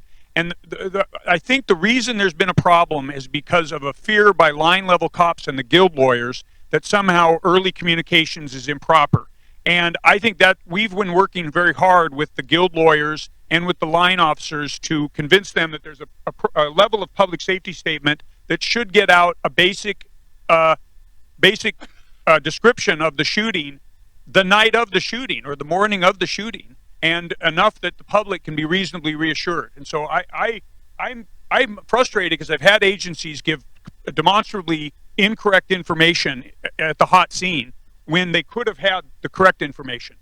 So it's a concern, but I don't understand why it can't be solved. It should be. So in our circumstance, we worked with our guild really closely, and we've been talking about being transparent and open as an organization. And in policing, that's a pretty big calling right now. And so our agency, our officers knew we were going to put out as much information as possible that we could. And then what we didn't know, what we committed to is we were going to do regularly, timely updates to the public and to the press about what was going on and what was changing, and really clarifying roles and responsibilities. For officer-involved shootings, pretty much anywhere in this state now, you have an outside agency or a team that's doing the criminal investigation. So for me as the police chief, in our circumstance, we had the critical incident response team that was doing the investigation. I had no direct knowledge of what was going on with that investigation on purpose. And so I had to communicate that out consistently with to the public about the critical incident response team is run by Thurston County and other law enforcement agencies. They're involved in the investigation.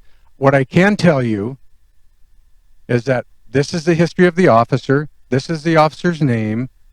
This is what's happening with the officer administratively, and what's going to be going next and what's happening next. But my experience and our experience in looking around the country and evaluating this whole idea of too much can you give too much information?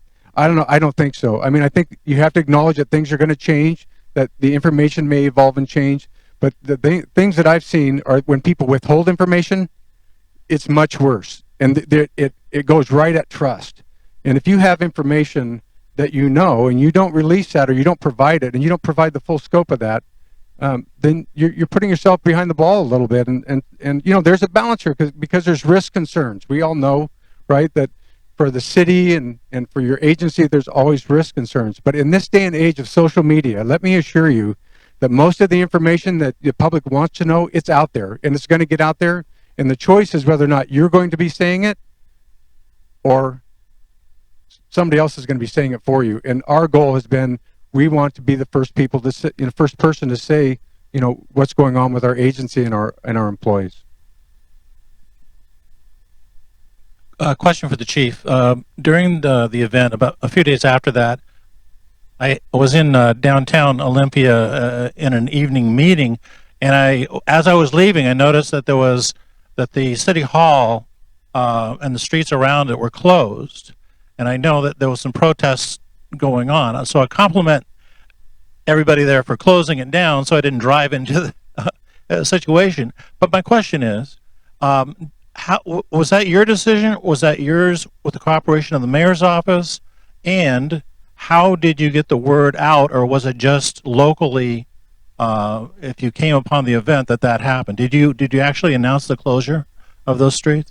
Right. So one of the things that happened, of course, is we had a number of protests that were going on out in the community, and we have a pretty strong belief in Olympia, and this is carried through our council and the mayor, that we facilitate a lot of free speech opportunities in our community.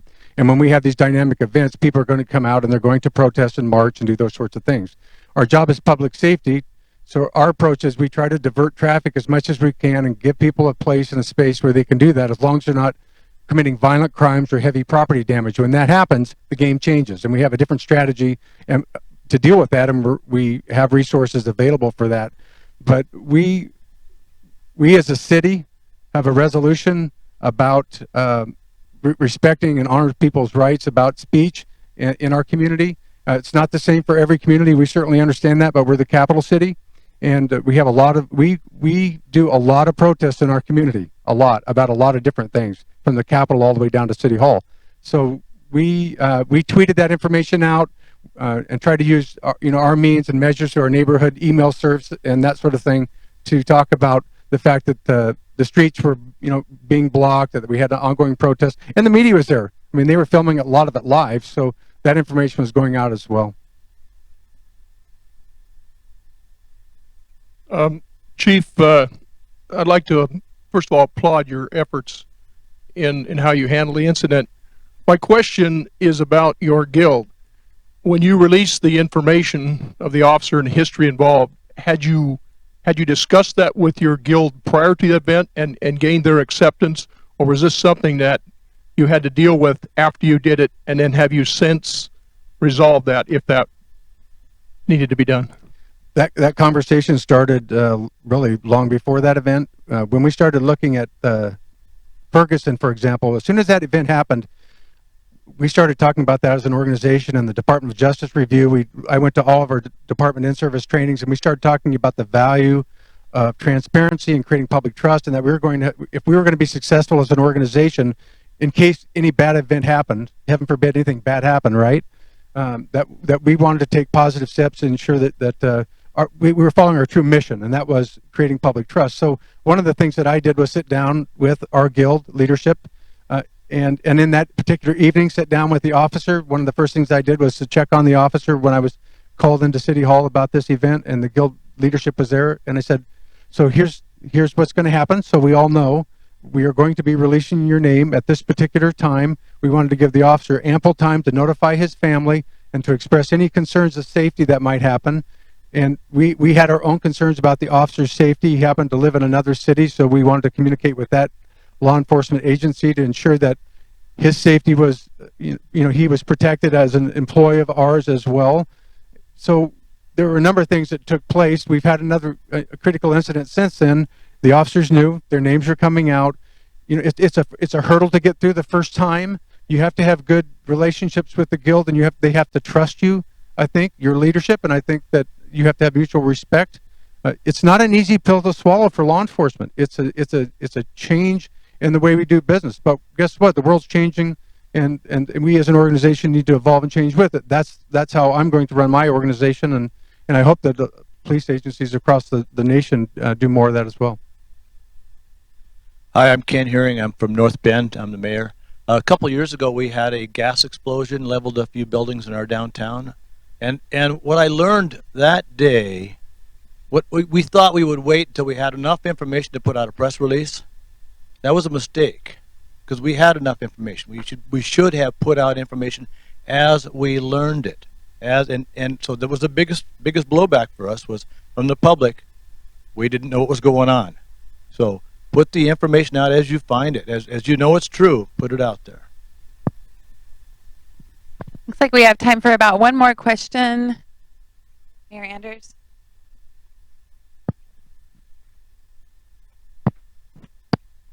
I just had a quick question in terms of dealing with tips or how to manage the governor's arrival, the state patrol, head of state patrol, other legislators that come in on site. They kind of come in briefly and leave quickly. Do you have tips on how to manage that? Why, yes, we did. I'm going to go back to the rule I expressed, know your audience. You have to know why they're there.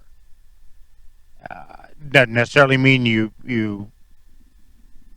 that you give them that luxury, but you need to know why they're there. And then we did have some visits that were probably less than productive because, and frankly, they picked kind of a poor time to come in and explain their policies on interagency cooperation and things like that when things weren't going as smoothly as perhaps they could.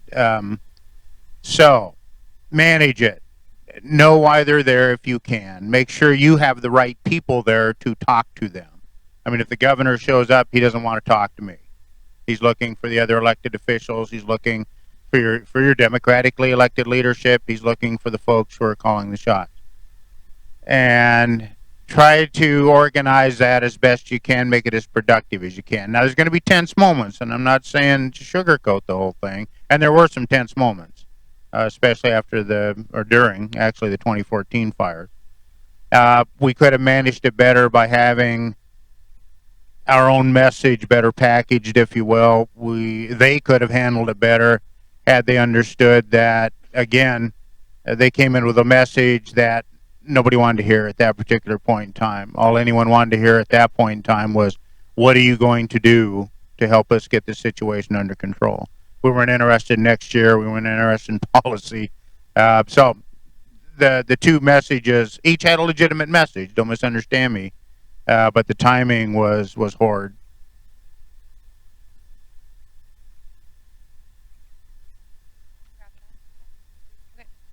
So I just wanted to thank everybody here on the panel. I think that they did a really good job. If we want to give them a round of applause.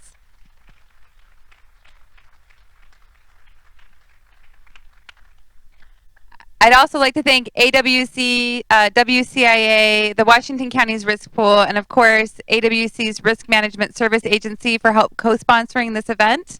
And, you know, we're adjourned today. I get on reminding you that we'll be sending out an evaluation soon. And with that evaluation, we'll be including all the handouts and presenters' contact information. We do have one more door prize drawing, so if you'd like to stick around for that, it'll go really quickly. And safe travels home to all of you. Thanks so much for your help.